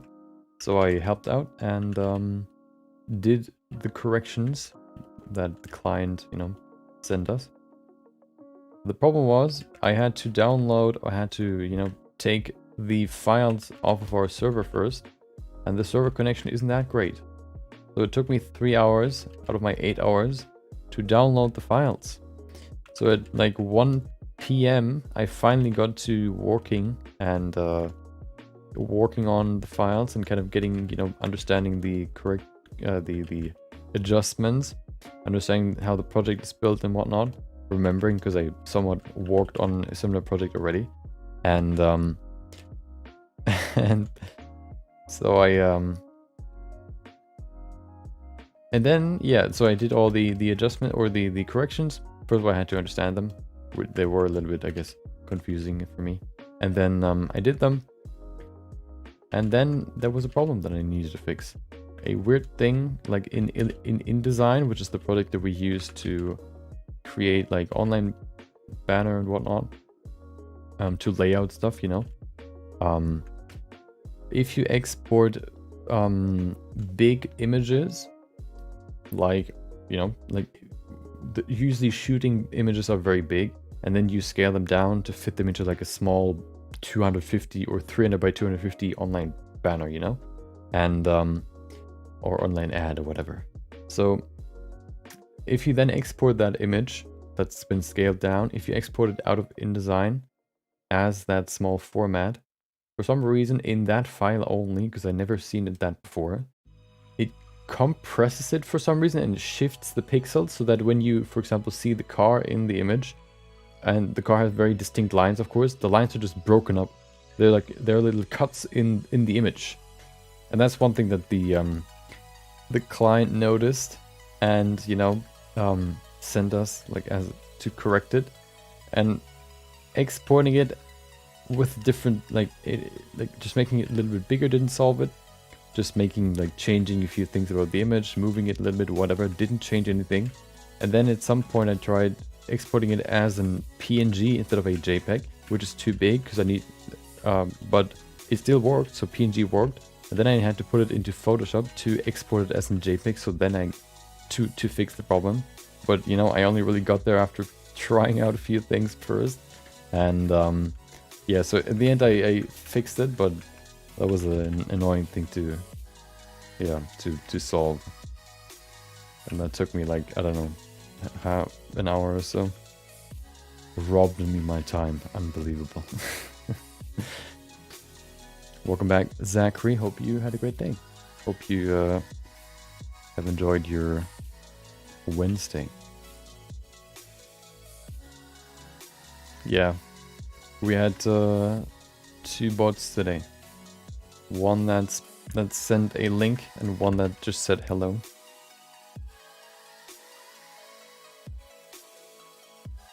Okay, this hand looks too masculine for some reason. I think it's the, first of all, the finger here at the end looks too thin. And then I think also the hand is too wide. I think that's the problem. Been decent for a Wednesday? Nice. Okay, decent for a Wednesday. So it's not bad, it's not good. Sometimes that's the only thing you can hope for. Okay. I think the fingers can be thinner in the, at the knuckle. So I want to push them together a little bit more. Right here. I also want to bring the thumb a little bit more into the middle. Like this. Keep the thumb somewhere over here. I need to adjust the thumb still. Doesn't look that right yet. But we're not there yet, okay. There you go, that looks better. Then make this muscle a little bit thinner too. And then it transitions to the wrist. Right here.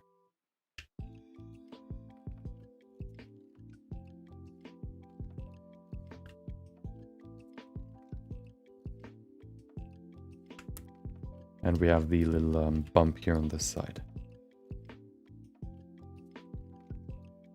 Well, it's not really a bump, it's just like, you know, muscle right here.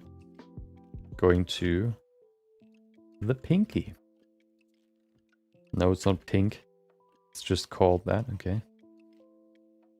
Well, I guess you could say it's pink. Skin color. Back in the day when everybody colored their characters with pink.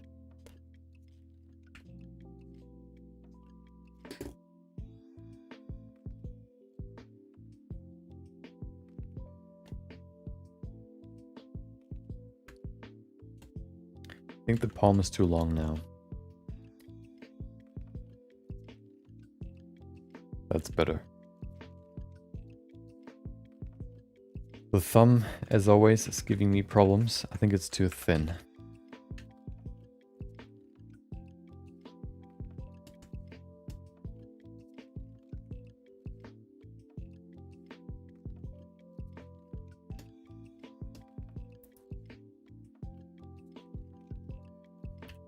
That's better.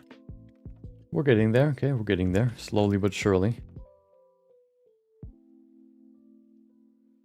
Maybe not gracefully, but we're not here to be sleek. We're here to learn, okay? We're here to battle the beast. That is hands and hand anatomy.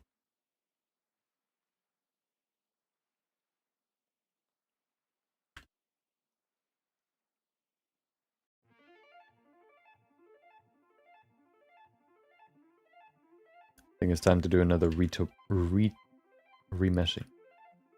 Because I need more geometry in my thumb. Oh my god, the thumb is so misshapen right now.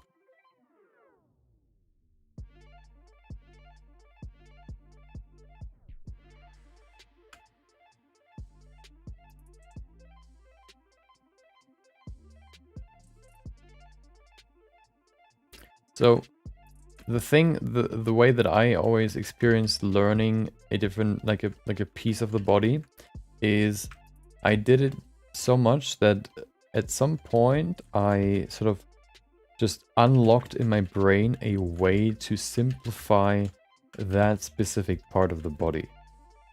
I think I now sort of have that for the finger. Maybe I need to do it a few more times to really manifest it, I guess. But the thumb is still something that I just it's not getting in my brain. You know, just like the eyes, there's like this key missing that I'm looking for. I haven't found it yet.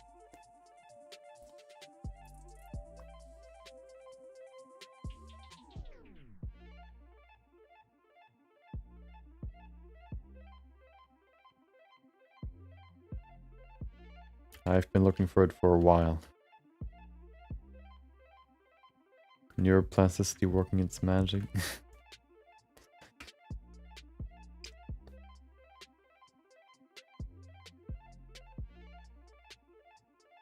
Okay. Time to retopo. Okay, perfect.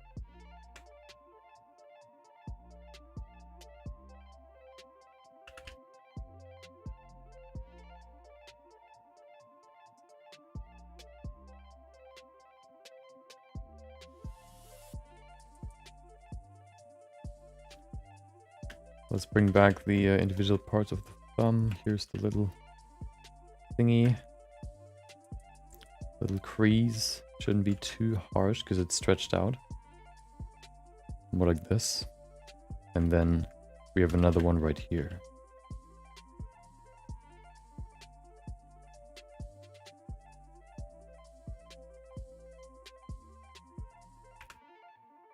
And then... Hold on, let me look at the reference real quick.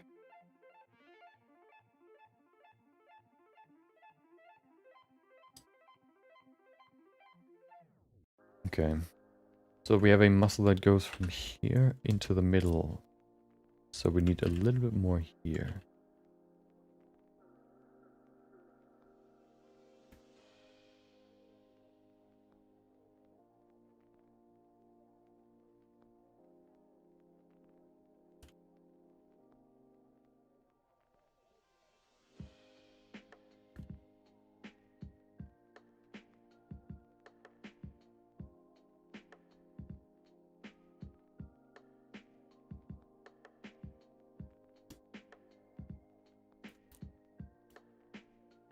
Let's add these little lines here in the middle of the palm.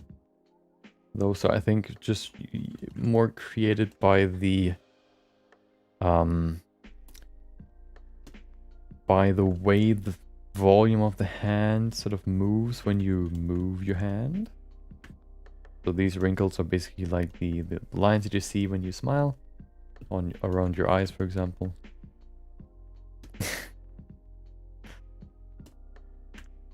Unfortunately, I cannot see your emoji combination. Elbow cuff is still not in the in my chat visible because it's a YouTube exclusive, I guess.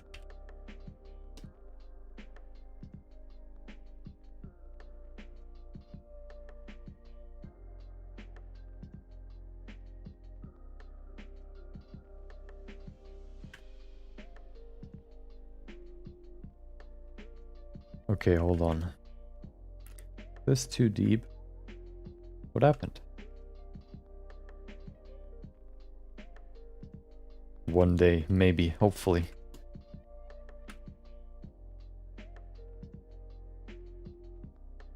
The problem is I don't use a website to show my chat, so I couldn't even use extensions or something like that. That's the problem.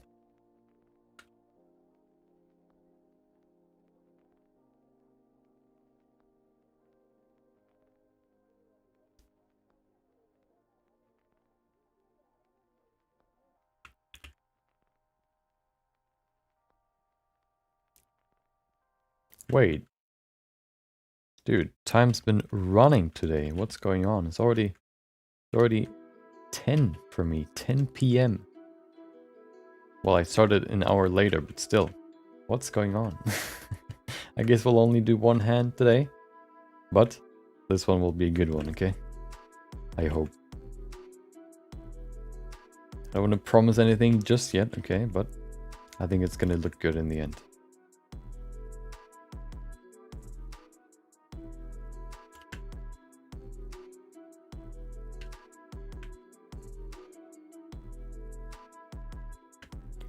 So I haven't actually adjusted the pinky yet. Let's do that right now.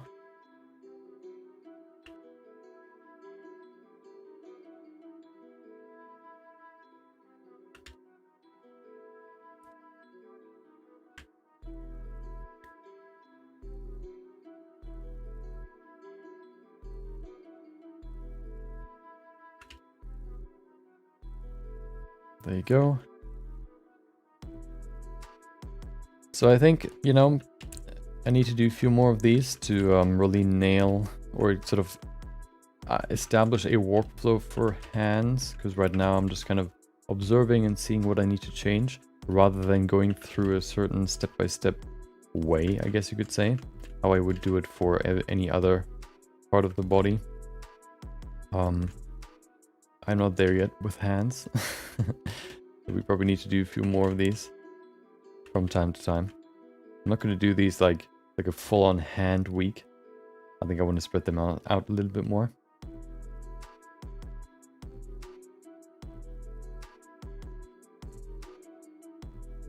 For my own mental sake, okay?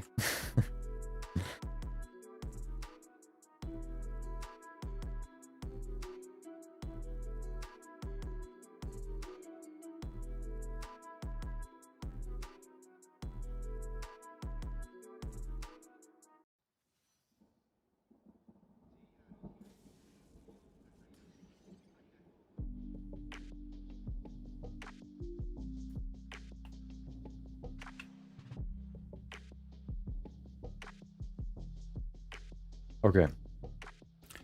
This is too thick, okay? Time to reduce the thickness.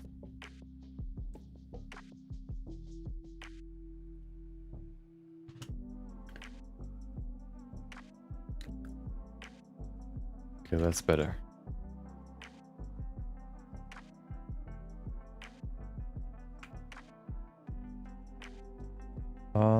There you go. Kind of giving it some more volume here, not too much, just a little bit. There you go. Okay. I don't know if the fingers are too long. It seems that way, or they can be a little bit thicker. So let's give them just a little bit more of what they deserve.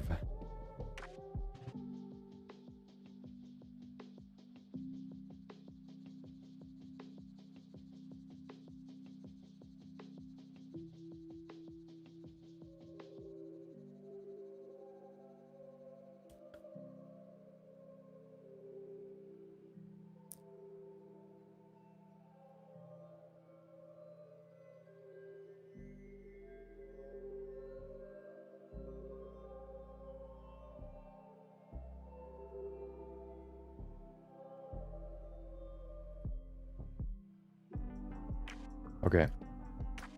2 more. Then I probably need to work on the thumb a little bit more, because the thumb still looks off.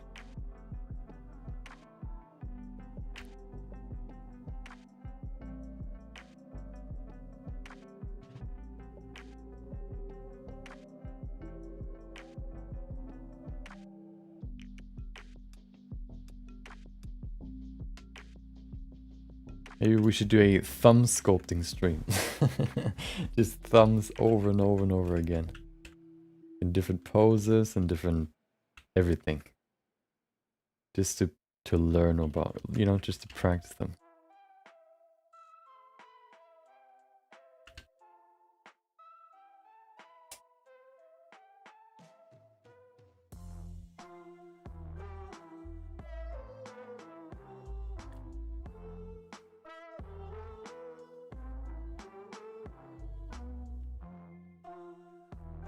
Okay, that's pretty good. Let's see about this here. Okay. I think we're getting to the point where we can switch to the next part, which is basically going into the... I need to lower this, the whole top part a little bit. It's too long. Where we can actually pose the hand.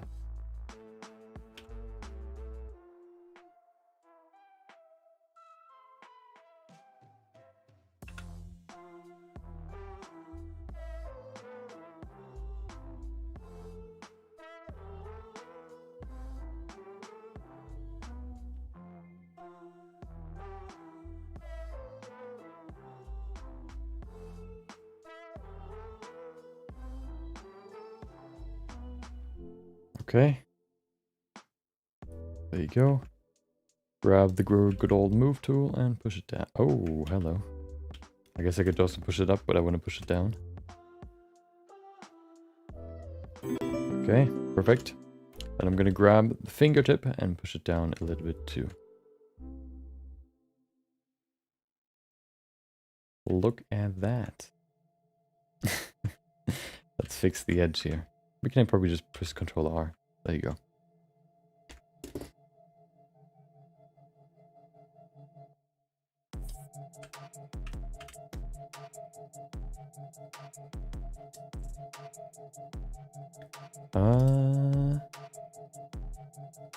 Welcome F12 Pusher. Welcome. Hope you enjoyed your day and welcome to the stream. As you can see, we're deeply working on this hand sculpt. Trying to understand the hand on the way. Every time I do this, I get 1% better at understanding the hand, but you know, I think I'm at like maybe 55%, so there's still a lot to go. Especially in the realm of how to sculpt it like without reference. Ooh, that's the end goal, you know. Maybe not fully without reference, but at least more reliably.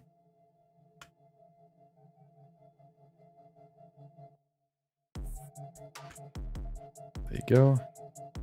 Okay.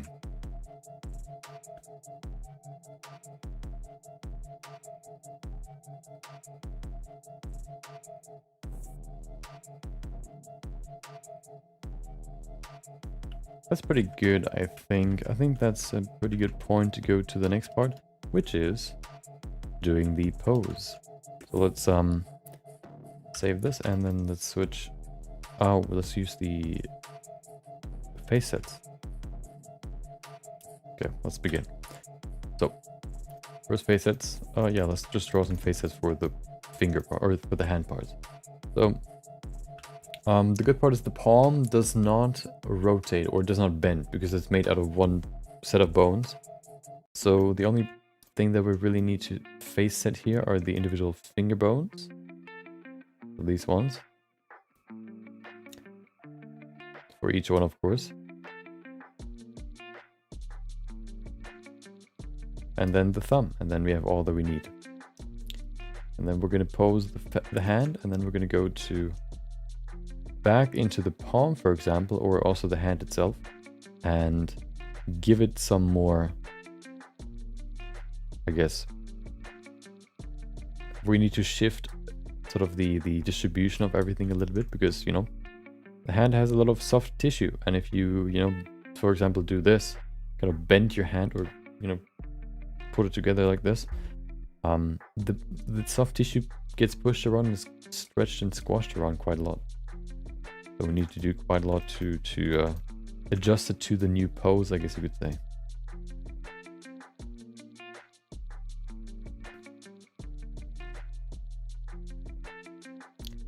There you go. Then we can use the draw face sets brush to just kind of adjust the overall face set or face sets.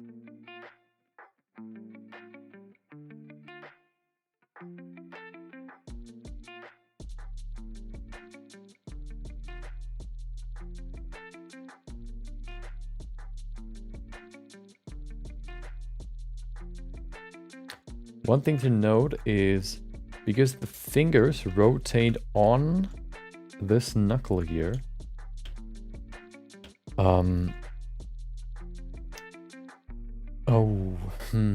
yeah. Because they rotate on this knuckle, the whole webbing here moves down too. Another thing to note is how the fingers actually rotate. Let me see if I can find the reference video that I watched at some point. The way that they rotate is not that they just do this. The bones in the fingers, they move around one another rather than just rotating and staying in the same place. It's hard to explain. Let me see if I can find a good reference for that. And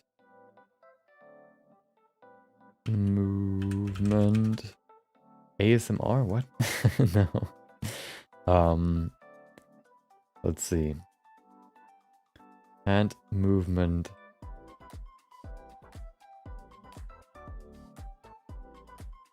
Wait. Hand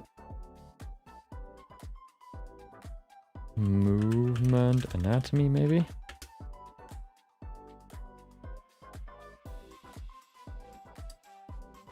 Ah, that's pretty good. That's the one that I mean. Look at that. So if we go in here and look at the rotation, you can see the rotation at some point. Okay, blah, blah, blah. There it is. It's, you can see it from the front, which is a little bit harder, but you can see it with the thumb especially. Look at the thumb and how it rotates. It doesn't just stay in place right here and then just moves downwards. This part here moves down on this joint. It slides basically. Look at that, it slides. And that sort of defines the shape of the fingers and also how long the individual finger pieces are when you rotate the hand. I always thought they stay in place and create this shape, but they actually don't. They slide, basically.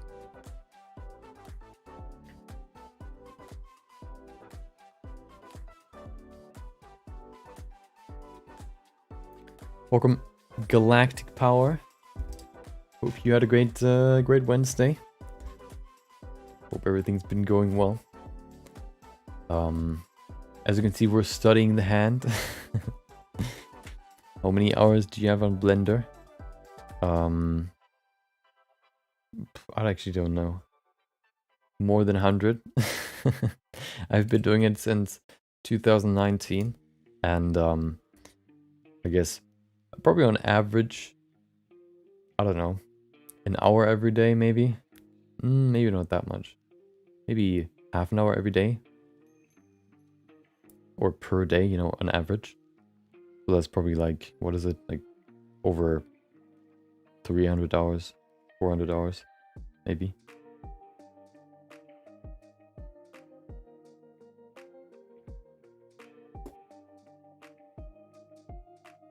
In Steam, I don't have Blender in Steam.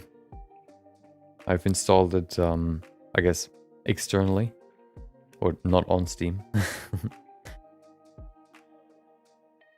Then we have these things too that sort of prevent overextension. But yeah, let's go back.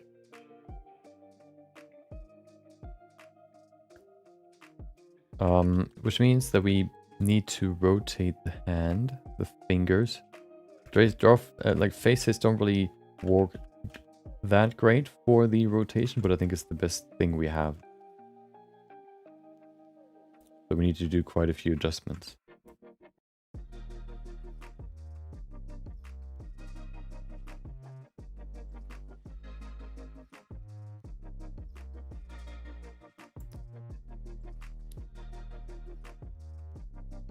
I actually heard that the Steam version has some internal, like some specific problems with it. I don't know what it is, but I usually just install it, like, you know, just, you know, just download it from the website. I actually, when I started, didn't know that it was on Steam. Yeah, Blender's on Steam. So if you want to track your hours, you can do it there.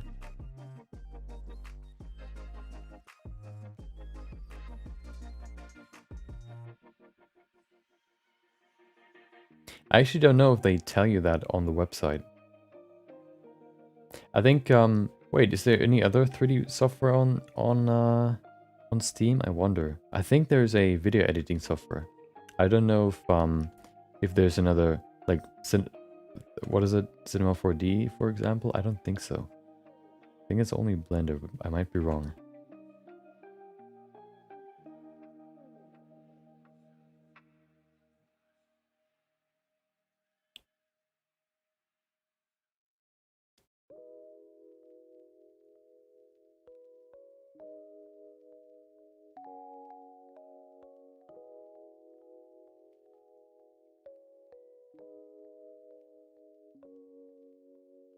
Okay.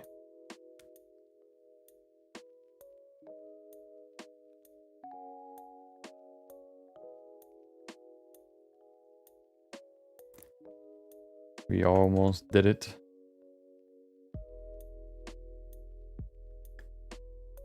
Let me see if I can find something else on Steam than just Blender. Any other 3D modeling software? Maybe some obscure one that nobody knows. That hasn't been updated since 2012.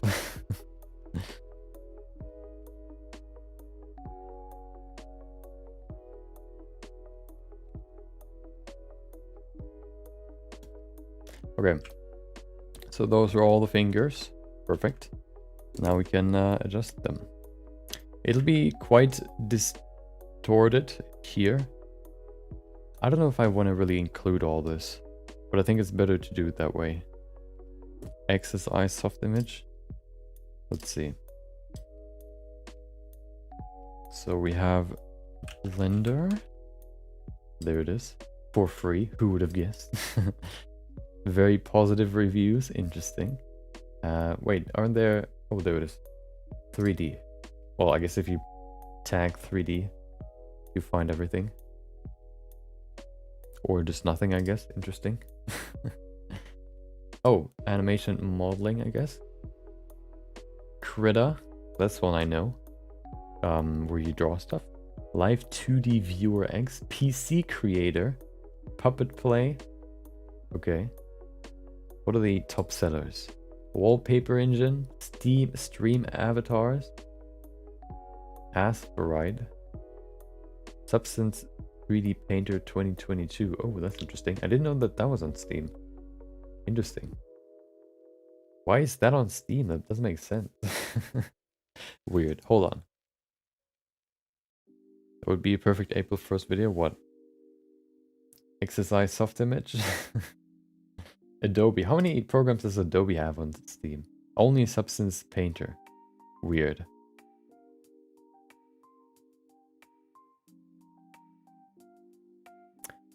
Movavi Video Editor. And then VTube Studio to create your own VTuber or to use your own VTuber. Krita once again. Phase Rig. Game Maker. Codon. What is Codon? Oh. Simulation animation VR sculpting software. Cool.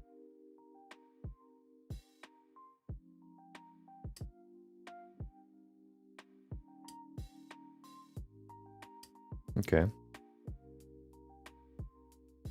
With multi-resolution. Houdini. Oh, wow. Really? Houdini Indie. Okay. YOLO Mouse. Where's Blender? Blender doesn't exist. Racetrack Builder.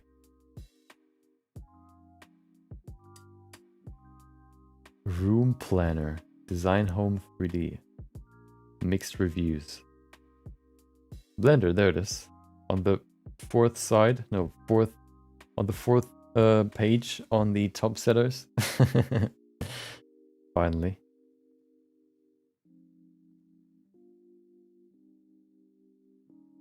Yeah, there are not that many software, that many 3D softwares that I know. Houdini, but that's only like the indie version, it seems, which is weird. And then yeah, Blender and Substance 3D.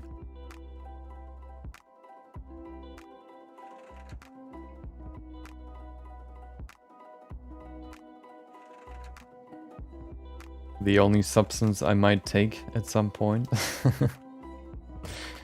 Okay. Let's do this. So let's rotate them. The problem with the pose tool is always that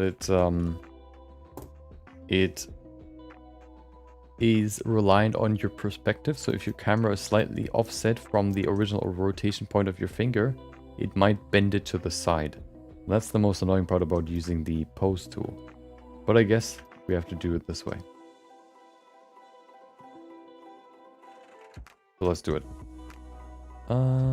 There it is. Of course, we set it from topology to facets. There you go. And then let's begin. We can maybe even use the... What about the rotation tool? Hold on. What if we use that? That pivot to mask border? That doesn't work. Facet? No.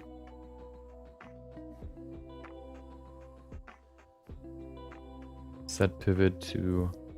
Yeah, I don't think we can use that. Active vertex. What does that mean? Yeah, I don't think we can use the rotation tool. Or I don't want to fiddle around with it too much. So let's use the pose tool. I think what I want to do is I want to begin by just grabbing the whole finger and adjusting it.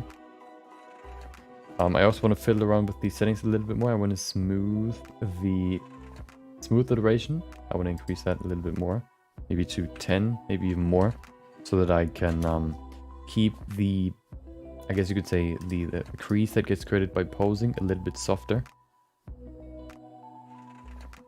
There you go.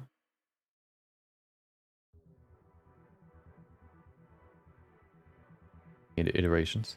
It creates a nice sort of bend here on the knuckle.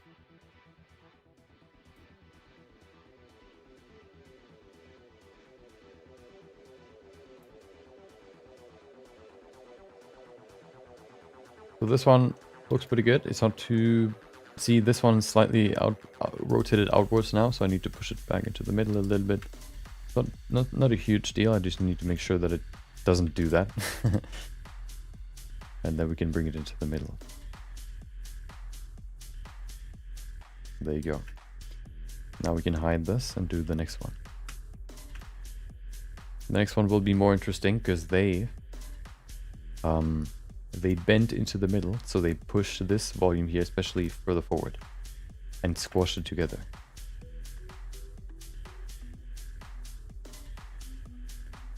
But this looks pretty good, actually. I'm surprised. Well, it's not great because it pulls this part here upwards, but it's also not too bad. Maybe I can make it bigger, but that wouldn't help probably. No. Making the cursor bigger only really includes more geometry, and that's not really the problem right now.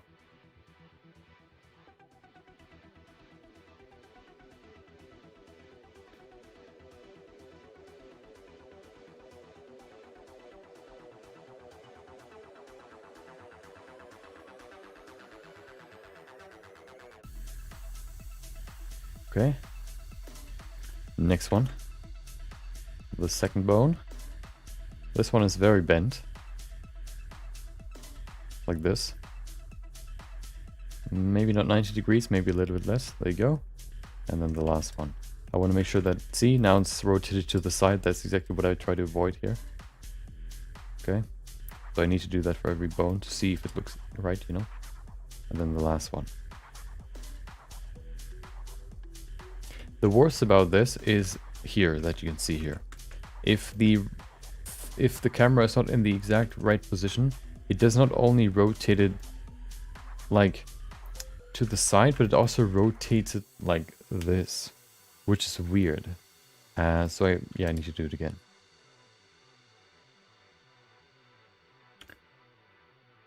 See how now how this fingernail now slightly rotates outwards? That's the worst part about this, about the pose tool and fingers. It always does that.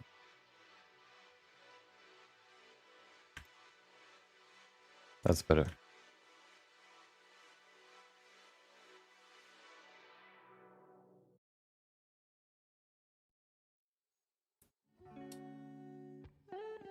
That's not too bad, I guess. There you go.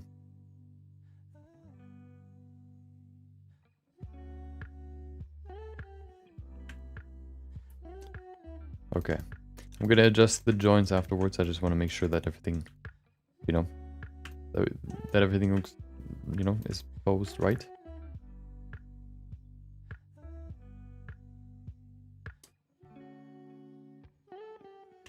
I'm not gonna hide the middle finger because I want to kind of use it as a reference point right now.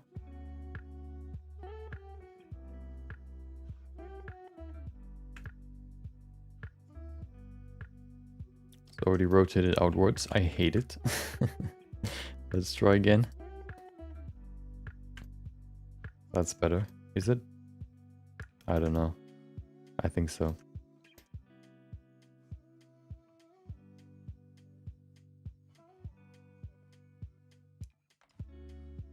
See how much rotated it is now? It's so annoying.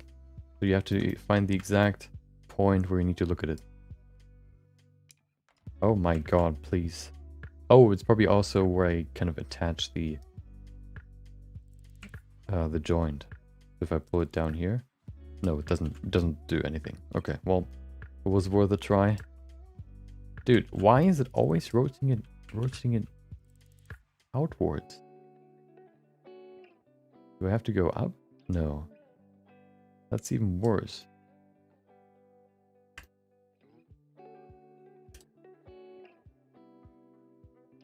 I'll just take it.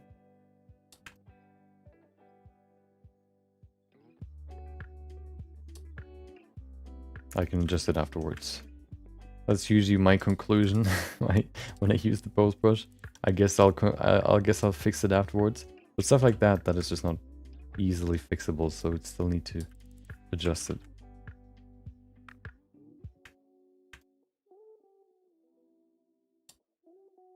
Please. No. No. Why?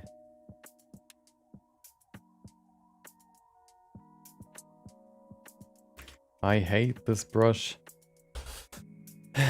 Okay.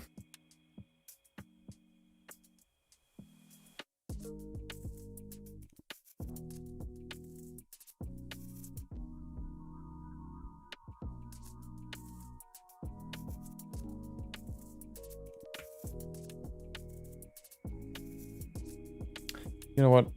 I'm gonna mask this.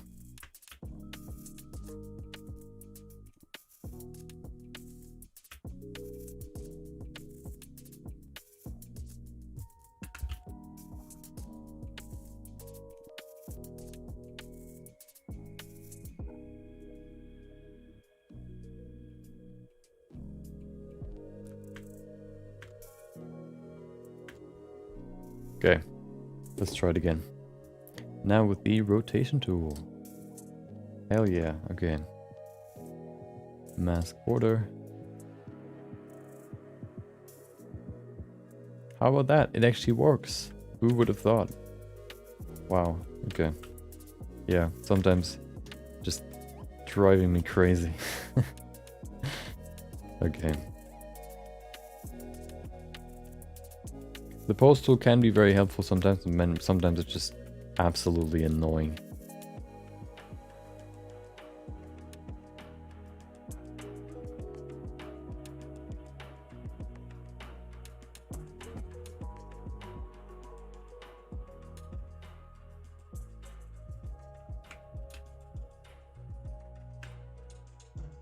Okay, last finger. That looks pretty cool. But not what I need. Okay. Last finger. Let's see if this one works.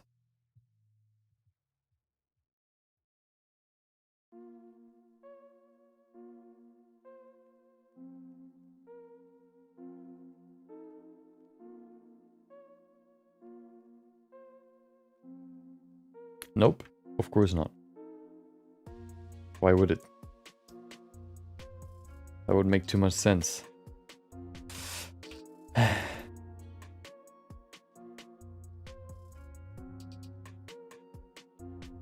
Look at that. What is that? Look at that rotation. It's not even in the middle. Oh, it's because it doesn't connect in the middle, right? No, it connects in the middle. What? No, it doesn't fully. Yeah.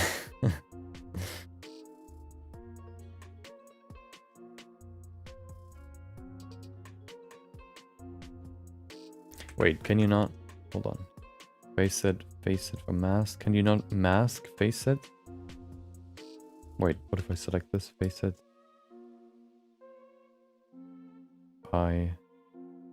Face maps? No. Face it boundaries. What happened? That's not what I wanted. Well, okay. Maybe I should just mask it myself. If the pose brush is ignoring my pleas for cooperation, I guess I have to do it myself. No, I have to use my friend, the rotation tool, because that one is actually reliable.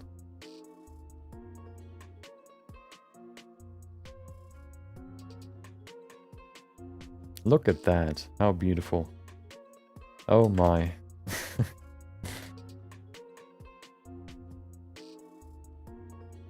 Look how easy it is.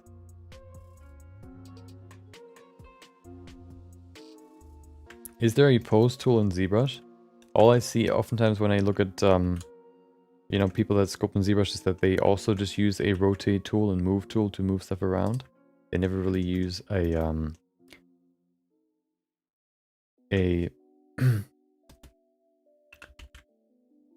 what is it called? A pose tool or whatever, like it exists in Blender.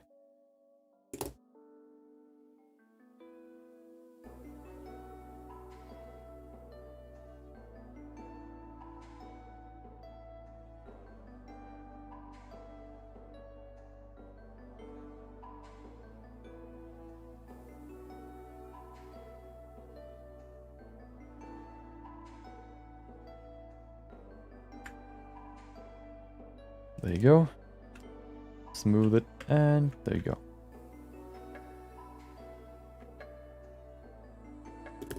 Okay. One more.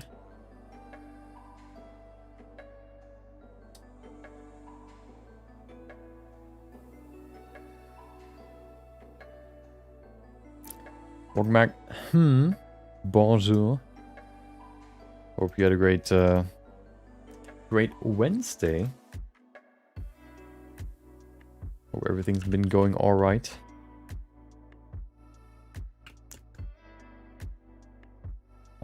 So there's a difference that I see, which is that these fingers are longer than the other one. I think that is probably because of the rotation tool, the pose tool. It kind of pulled the fingers a little bit higher than they should be. So let's push them down a little bit.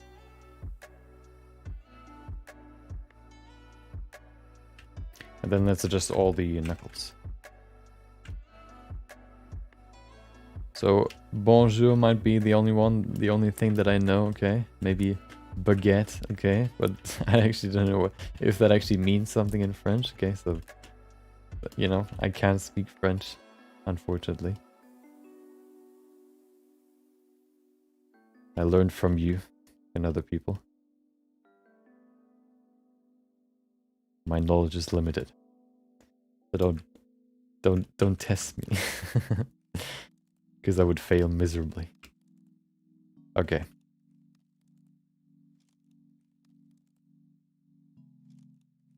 So now the hands are sort of stretching like this.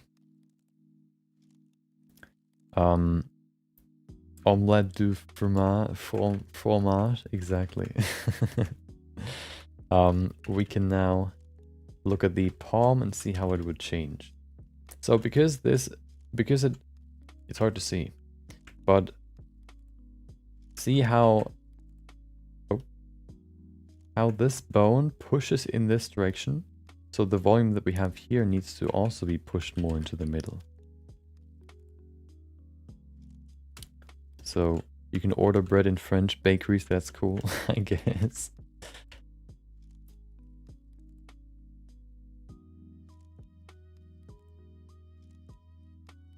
So this part here, first of all, of course, the fingers squashed together too. That's what we can see here. But also we can see it here for the for this volume.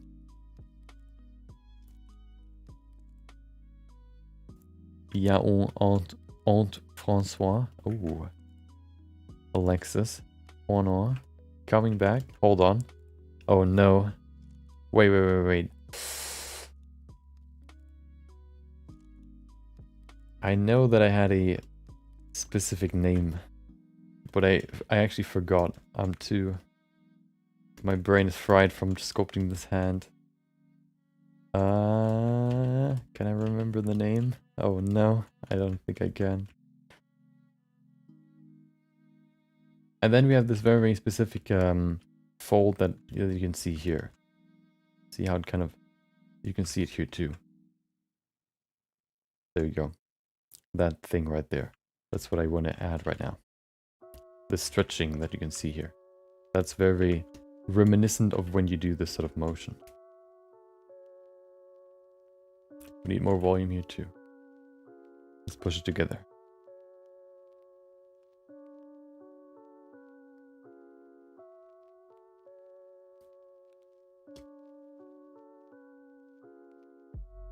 Of course, not only this volume gets bigger, but the other ones too.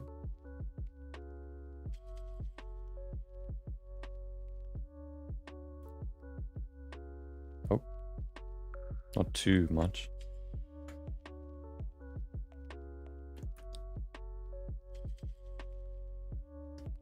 Amelie is also back. So many French people here, unbelievable. All coming out of the woodworks once they see a fellow Frenchman.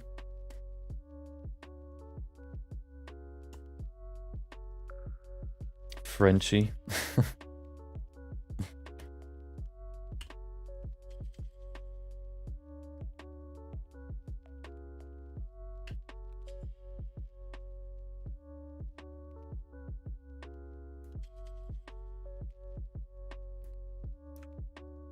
Okay, and then we do the same here for the end.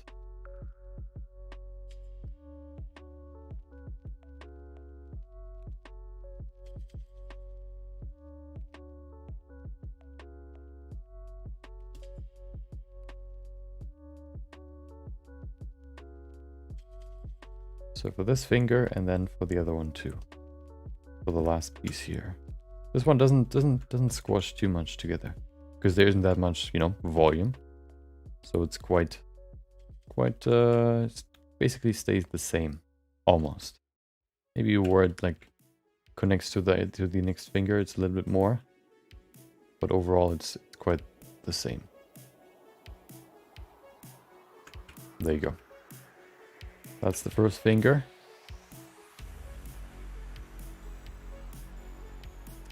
Let's go to the next one.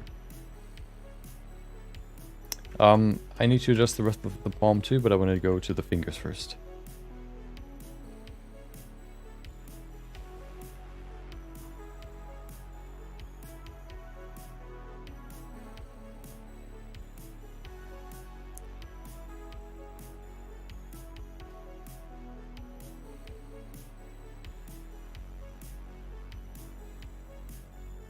Number 1.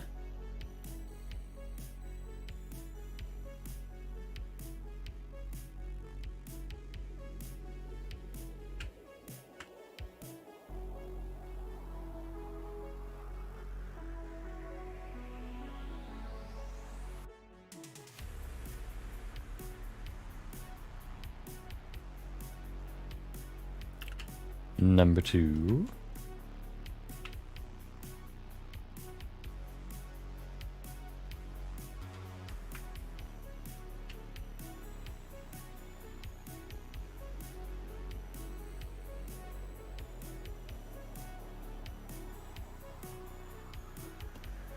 And number 3.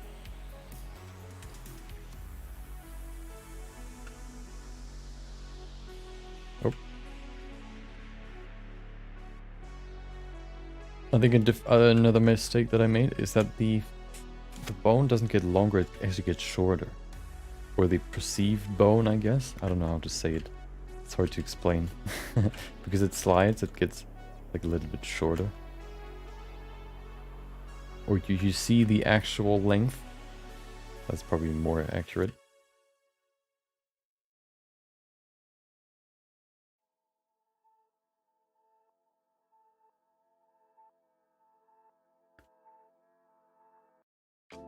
There you go. It's not that great, but it's better than nothing. Okay. Alright, this one to the last one.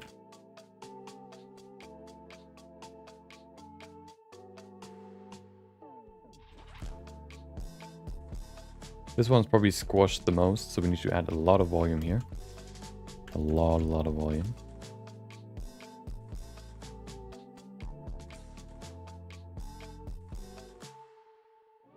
Also, we have this weird U shape at the end that sort of creates this crease here, or being created by the crease here. It looks something like this, with this little bump here. There you go.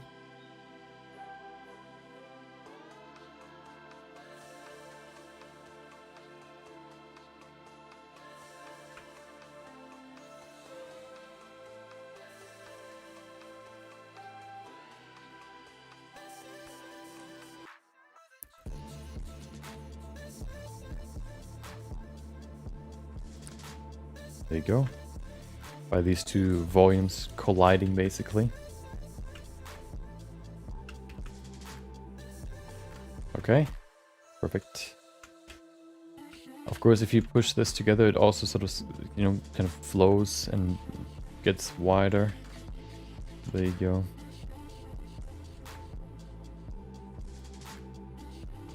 Let's do the other fingers first before we go to the palm again.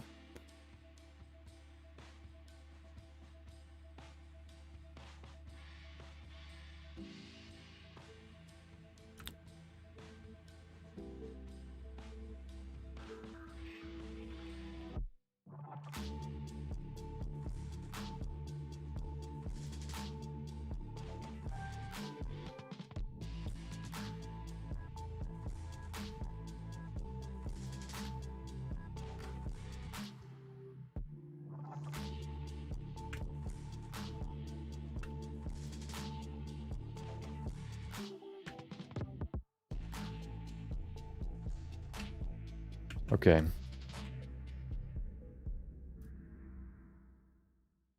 That's good. Perfect. Let's go to the palm again. We can probably maybe even hide all these, all the fingers, so we can fully see the palm. Let's see. So first of all, we have a few different volumes sort of squashing together here. So we have these folds that go all the way down to the other side. And then sort of open up more because we have a little bit more room here.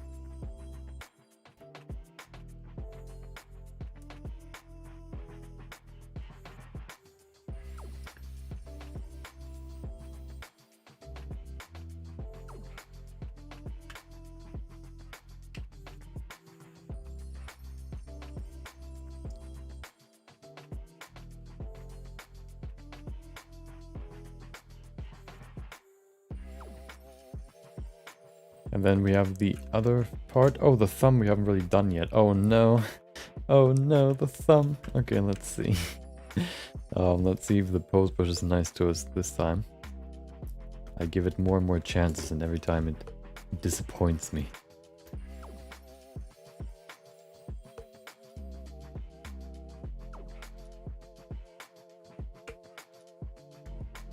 I think for this one I can make the smooth iteration smaller, maybe to 8. It's a little bit better, but not that great.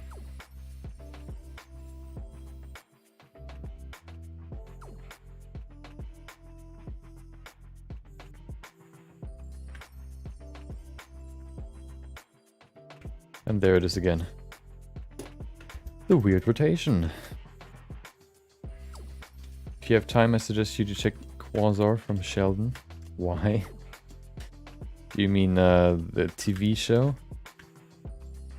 Video clip fully down with Blender? Okay.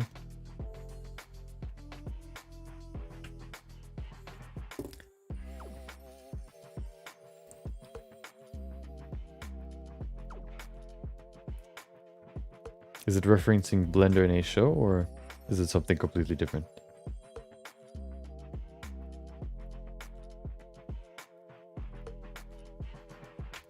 I actually want to change the mask so that it's sharper here in the middle and then it's sort of tapering off, getting smoother as it goes to the other side, like this.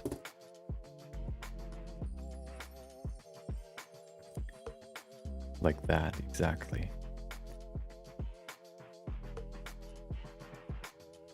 Perfect. Okay. On to the shaping. Looks very weird right now. Let's adjust it.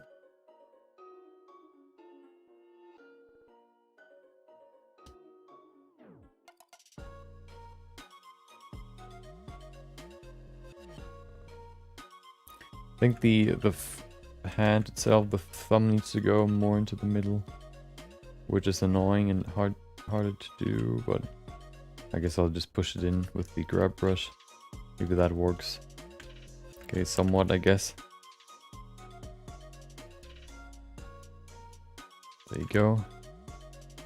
Making sure that the ending here for the finger is quite flat. Now everything gets distorted. That always happens when I start posing the hand, because of all the different tools that I use, especially the pose brush. Everything gets ruined.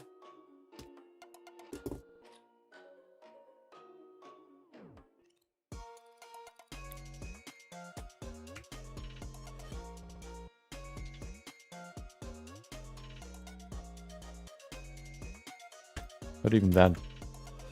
Not even that, dude. Just rotate it to the side.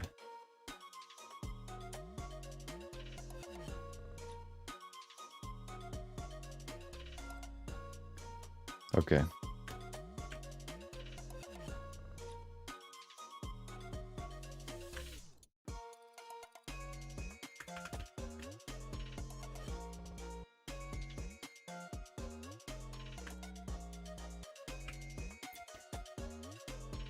Because this muscle is sort of, you know, tensing up to pull the finger into the middle. It's a little bit more, you know, it's tighter. It's, yeah, tenser. It creates some more volume here too, which also shapes this palm a little bit more. We squash this piece here, this part a little bit more together, and also stretch it. Well, squashing and stretching, we can't really do both at the same time. I think it's more stretching than squashing.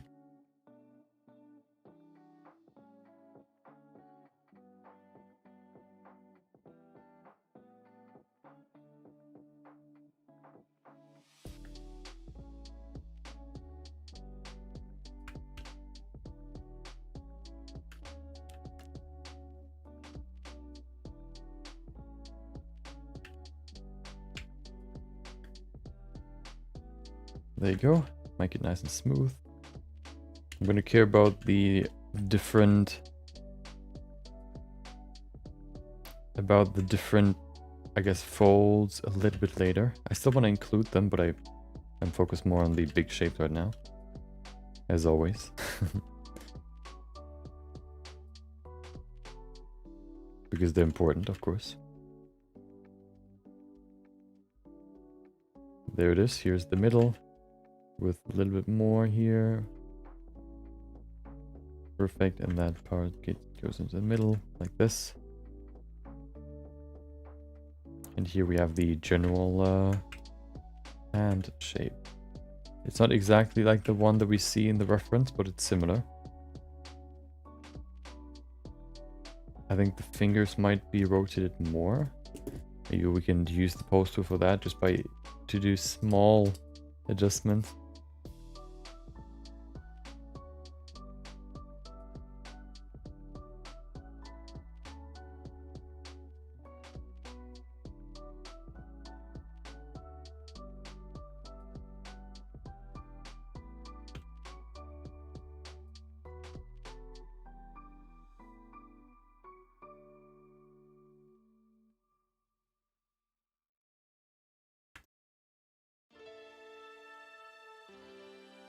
There you go. It's getting closer. It's getting there. Okay, we're getting there.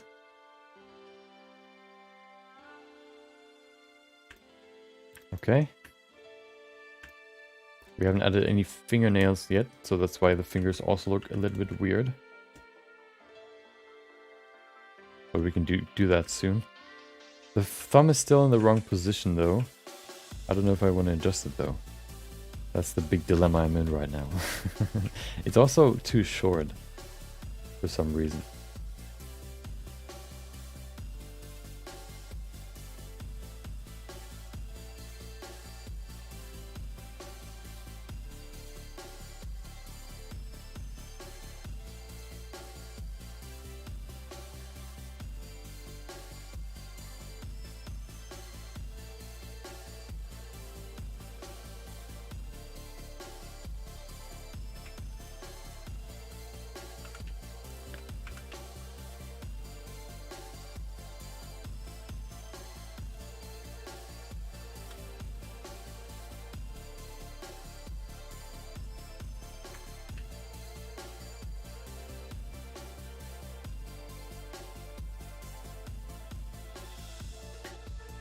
Okay. Slowly but surely.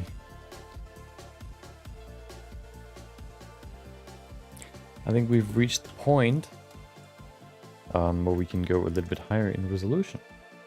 I think I want to double the resolution. So let's do that. There you go. Of course we... Oh no.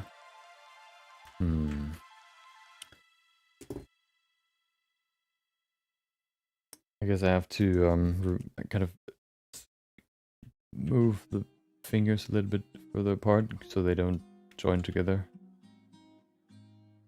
Shouldn't be a huge problem, but you know, I have to ruin my pose that I just crafted to perfection. Okay, is that enough? No, it's not. Of course it's not. Why would it be?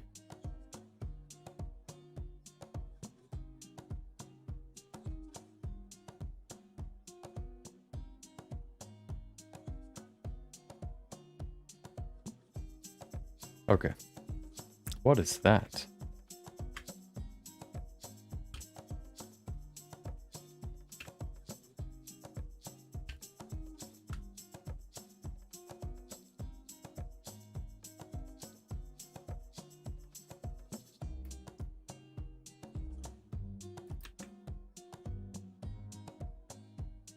Okay. Onwards. Now I actually want to have some pinching in my brush.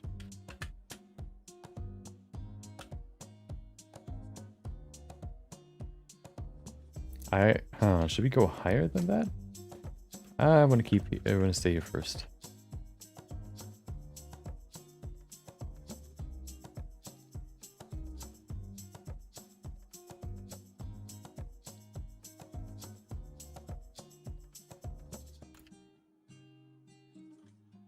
Okay, first of all, I want to add some fingernails, otherwise it'll look kind of weird.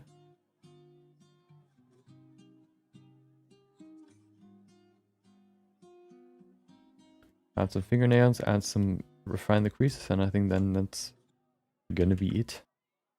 Already. Started a little bit later today, unfortunately, so we didn't have that much time. But I think it looks pretty good. One step closer to comfort.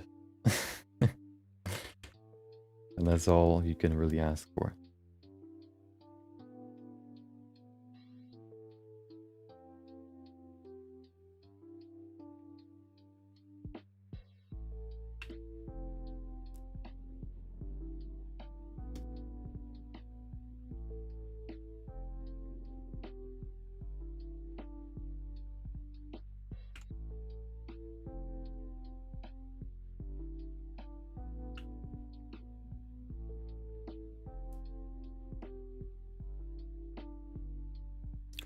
Attempted some feet yesterday. Yeah, I saw. Is that the one that you posted? I think for feed, I always, when I sculpt feet, I don't really sculpt the in between the toes. I keep them close together. Just because they're so, well, they're usually so close together that, you know, I just don't sculpt it that way. But I guess that you have to do it at some point to separate them. So if you want to create like a animatable foot, for example, of course you want to animate the individual toes so they cannot be connected. But I haven't done it that way yet.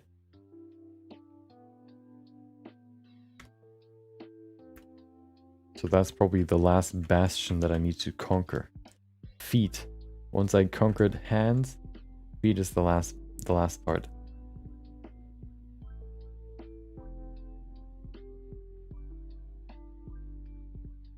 The last fort that is still standing.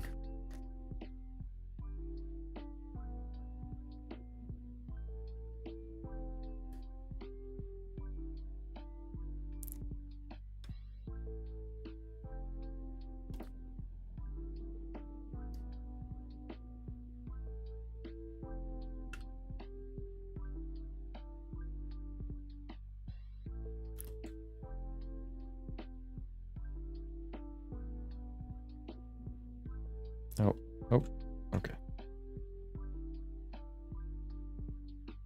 The video that you posted about 3.1, Blender 3.1 looks interesting, but I think that it only showcased how you can now work. It looked like you can now do vertex painting in scope mode, which I think it makes sense. I think it's a good mix between the two. I don't think why you wouldn't combine the two, because vertex painting, like, you know, I don't know if it really needs its own, you know, its own workspace. I think you can combine it very well with these sculpt tools. I think the sort of workflow that you have there works quite well together, and you know, it's I guess you can say it's similar to texture painting, so that's why it's a different section. But I like that they, at least in this build, added at least some functionality of texture painting into sculpting. And that it actually stays if you remesh. That's pretty cool.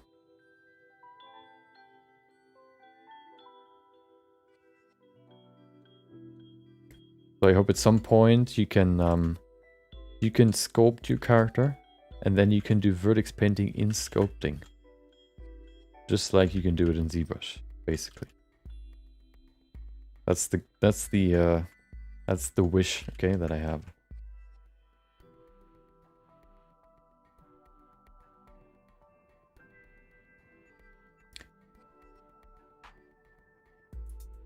Feet are just a bit harder to understand. Their shape and concept, they should be easier than hands. Yeah. They basically just have to do for vertex paint what they did for face sets. A way to paint and smooth the borders like you can with face sets. Yeah. And maybe, yeah, add a little bit more like a blur or a smudge thingy maybe. The best would be if they could figure out a way to well, I guess that's not vertex painting anymore. to paint in between vertices so that you can have more resolution. But of course that wouldn't be vertex painting anymore. That would be face painting. Oh, face painting, how about that? I don't know how that could work, but I'm not a developer.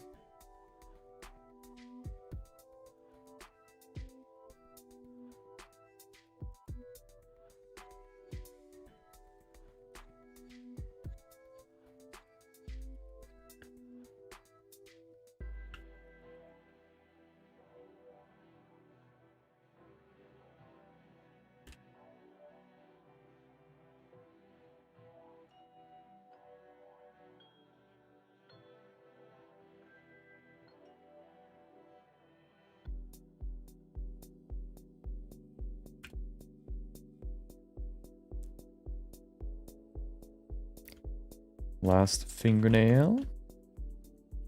I think I read or I saw an image that showed that the if I remember correctly, the fingernail takes up like 2/3 of the last, or of the, the finger bone, the last one.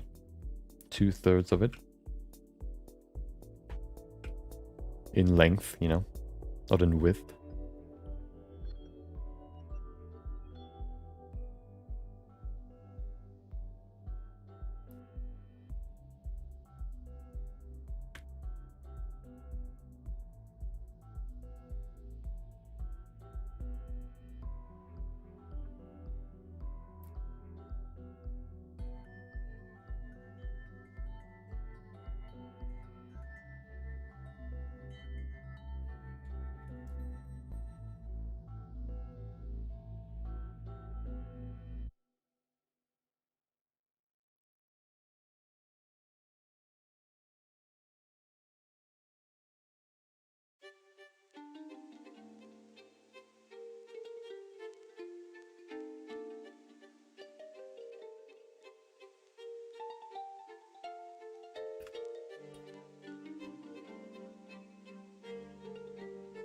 And there you go. Okay. The thumb looks kind of scuffed, but that's okay. A little bit of scuff can also always be there, will always be there, okay? Let me refine the folds, the wrinkles a little bit, and then we got it.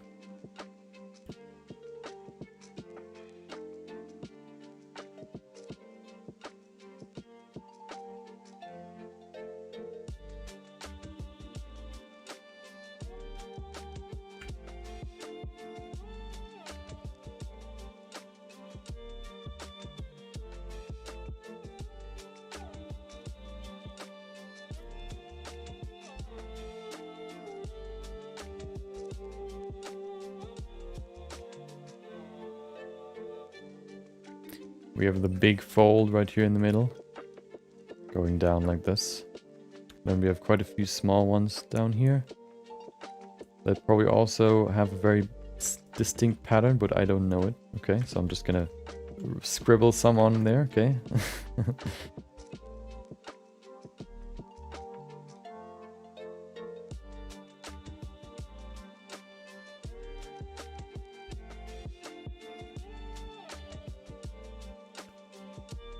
Nice tunes. I actually don't know from which, wait, let me see, from where is this song? Oh, it's from, Stream Beats. I think it's a new one.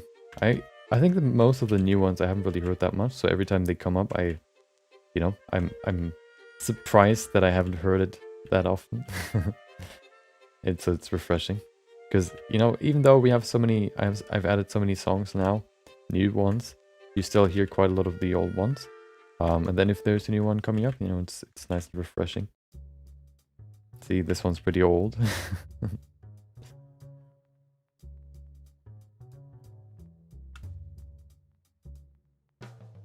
do do do do do. Stream Views has its song. What? No, Stream Beats. That's the by Harris Heller.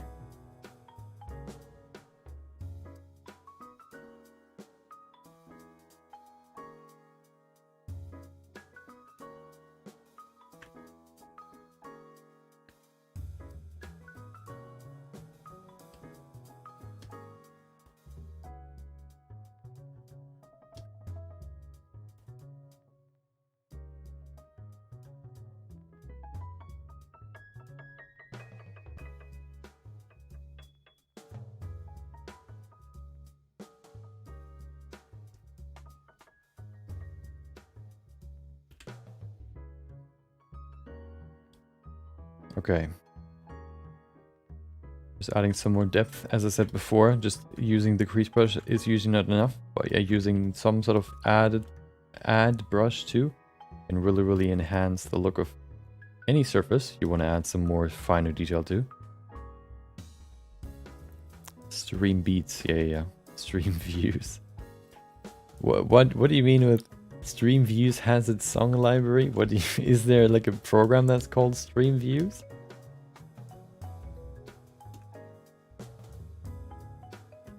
I've never heard of it, but I'm curious to know if there's one.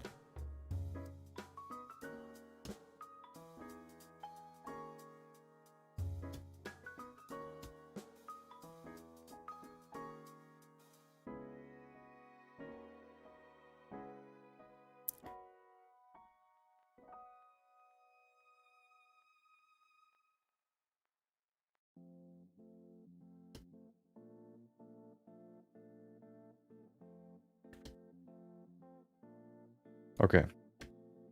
There you go. See how much that changed? Insane.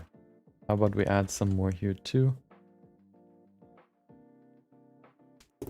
Where's my... There it is.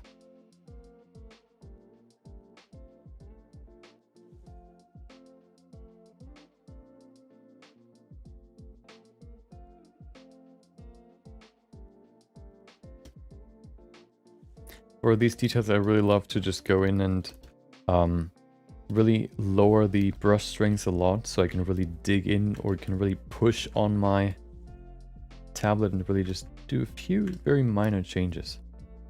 I like that more, especially for these details, rather than having a very strong brush. Because these, you know, these smaller details require less or smaller changes, which I can do more easily by making the brush a little bit weaker.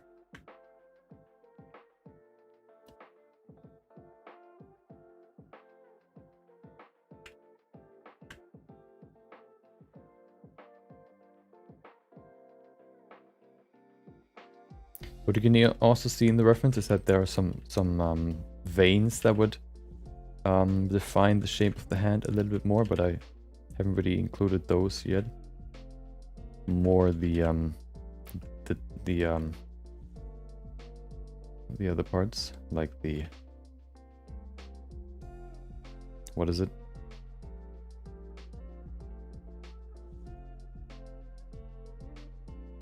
The tendons.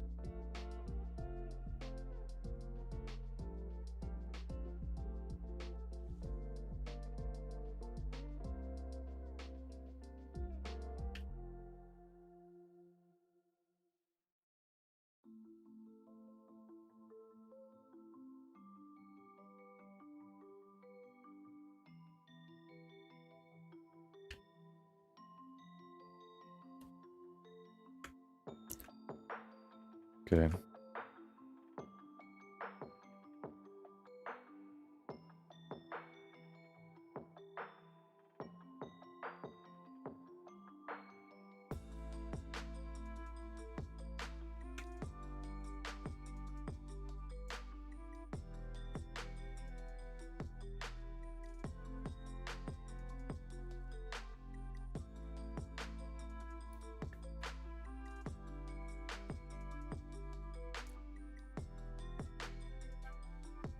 This, why is this one so high? Hold on.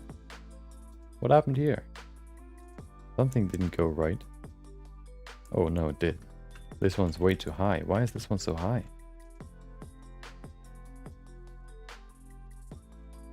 Too much weed.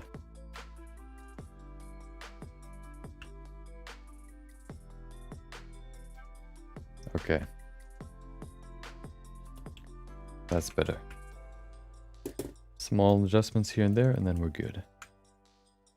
The song from Stream Beats. I heard Stream Views and thought it had its own library. Yeah, I get that, but what is Stream Views?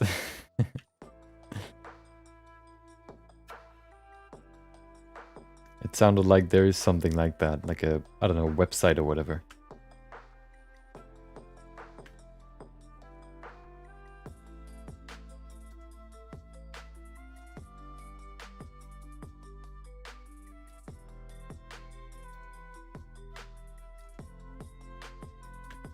Okay, that's too chunky. Let's flatten it a little bit.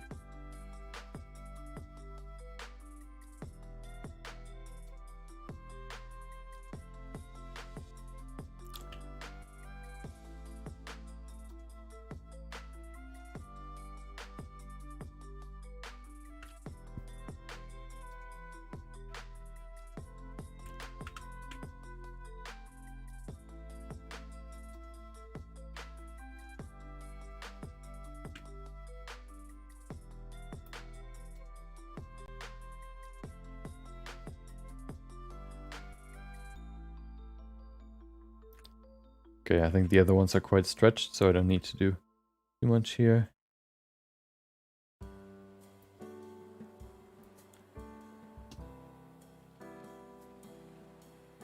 You would still see the folds a little bit because they sort of inscribe themselves in the fingers by doing it over and over and over again. The movements, you know, that create these folds.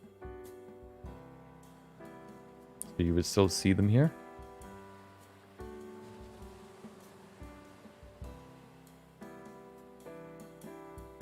There you go.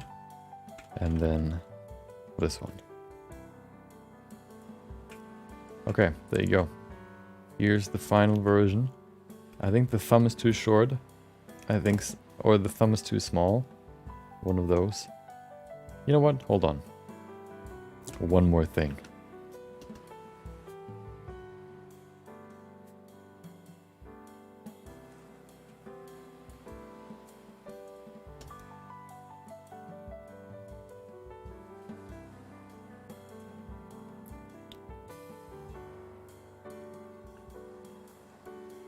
This is important, okay?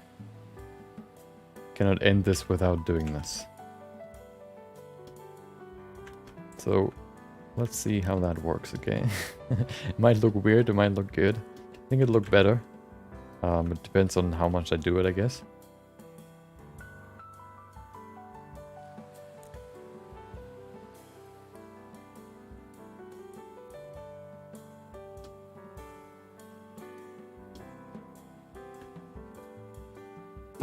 Invert. Wait, hold on. Okay. And then scale. Mass border. Oh, wow. That's a nice jump.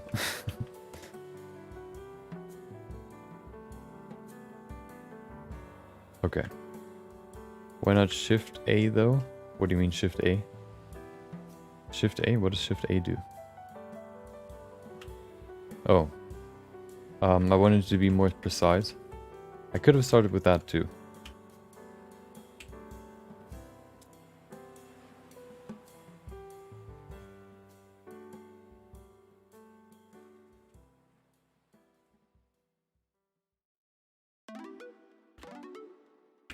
Okay.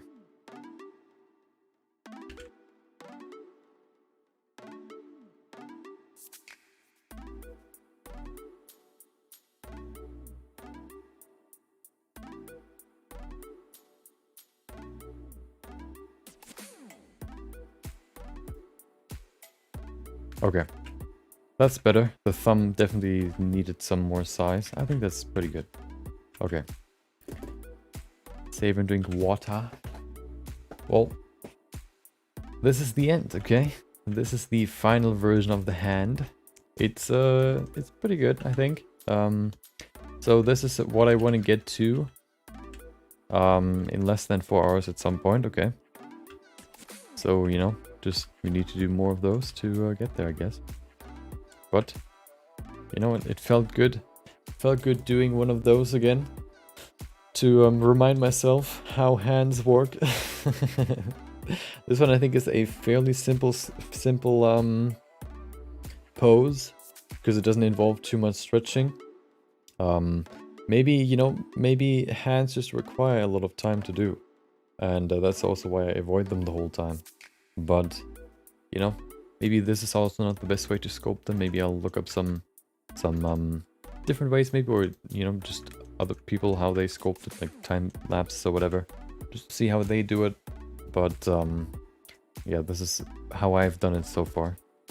And I hope there's a better way to do it. But, you know, here's the final result. I also thought about adding the wrist, but I don't want to anymore, okay? So here it is. Maybe these creases are too deep, but doesn't matter.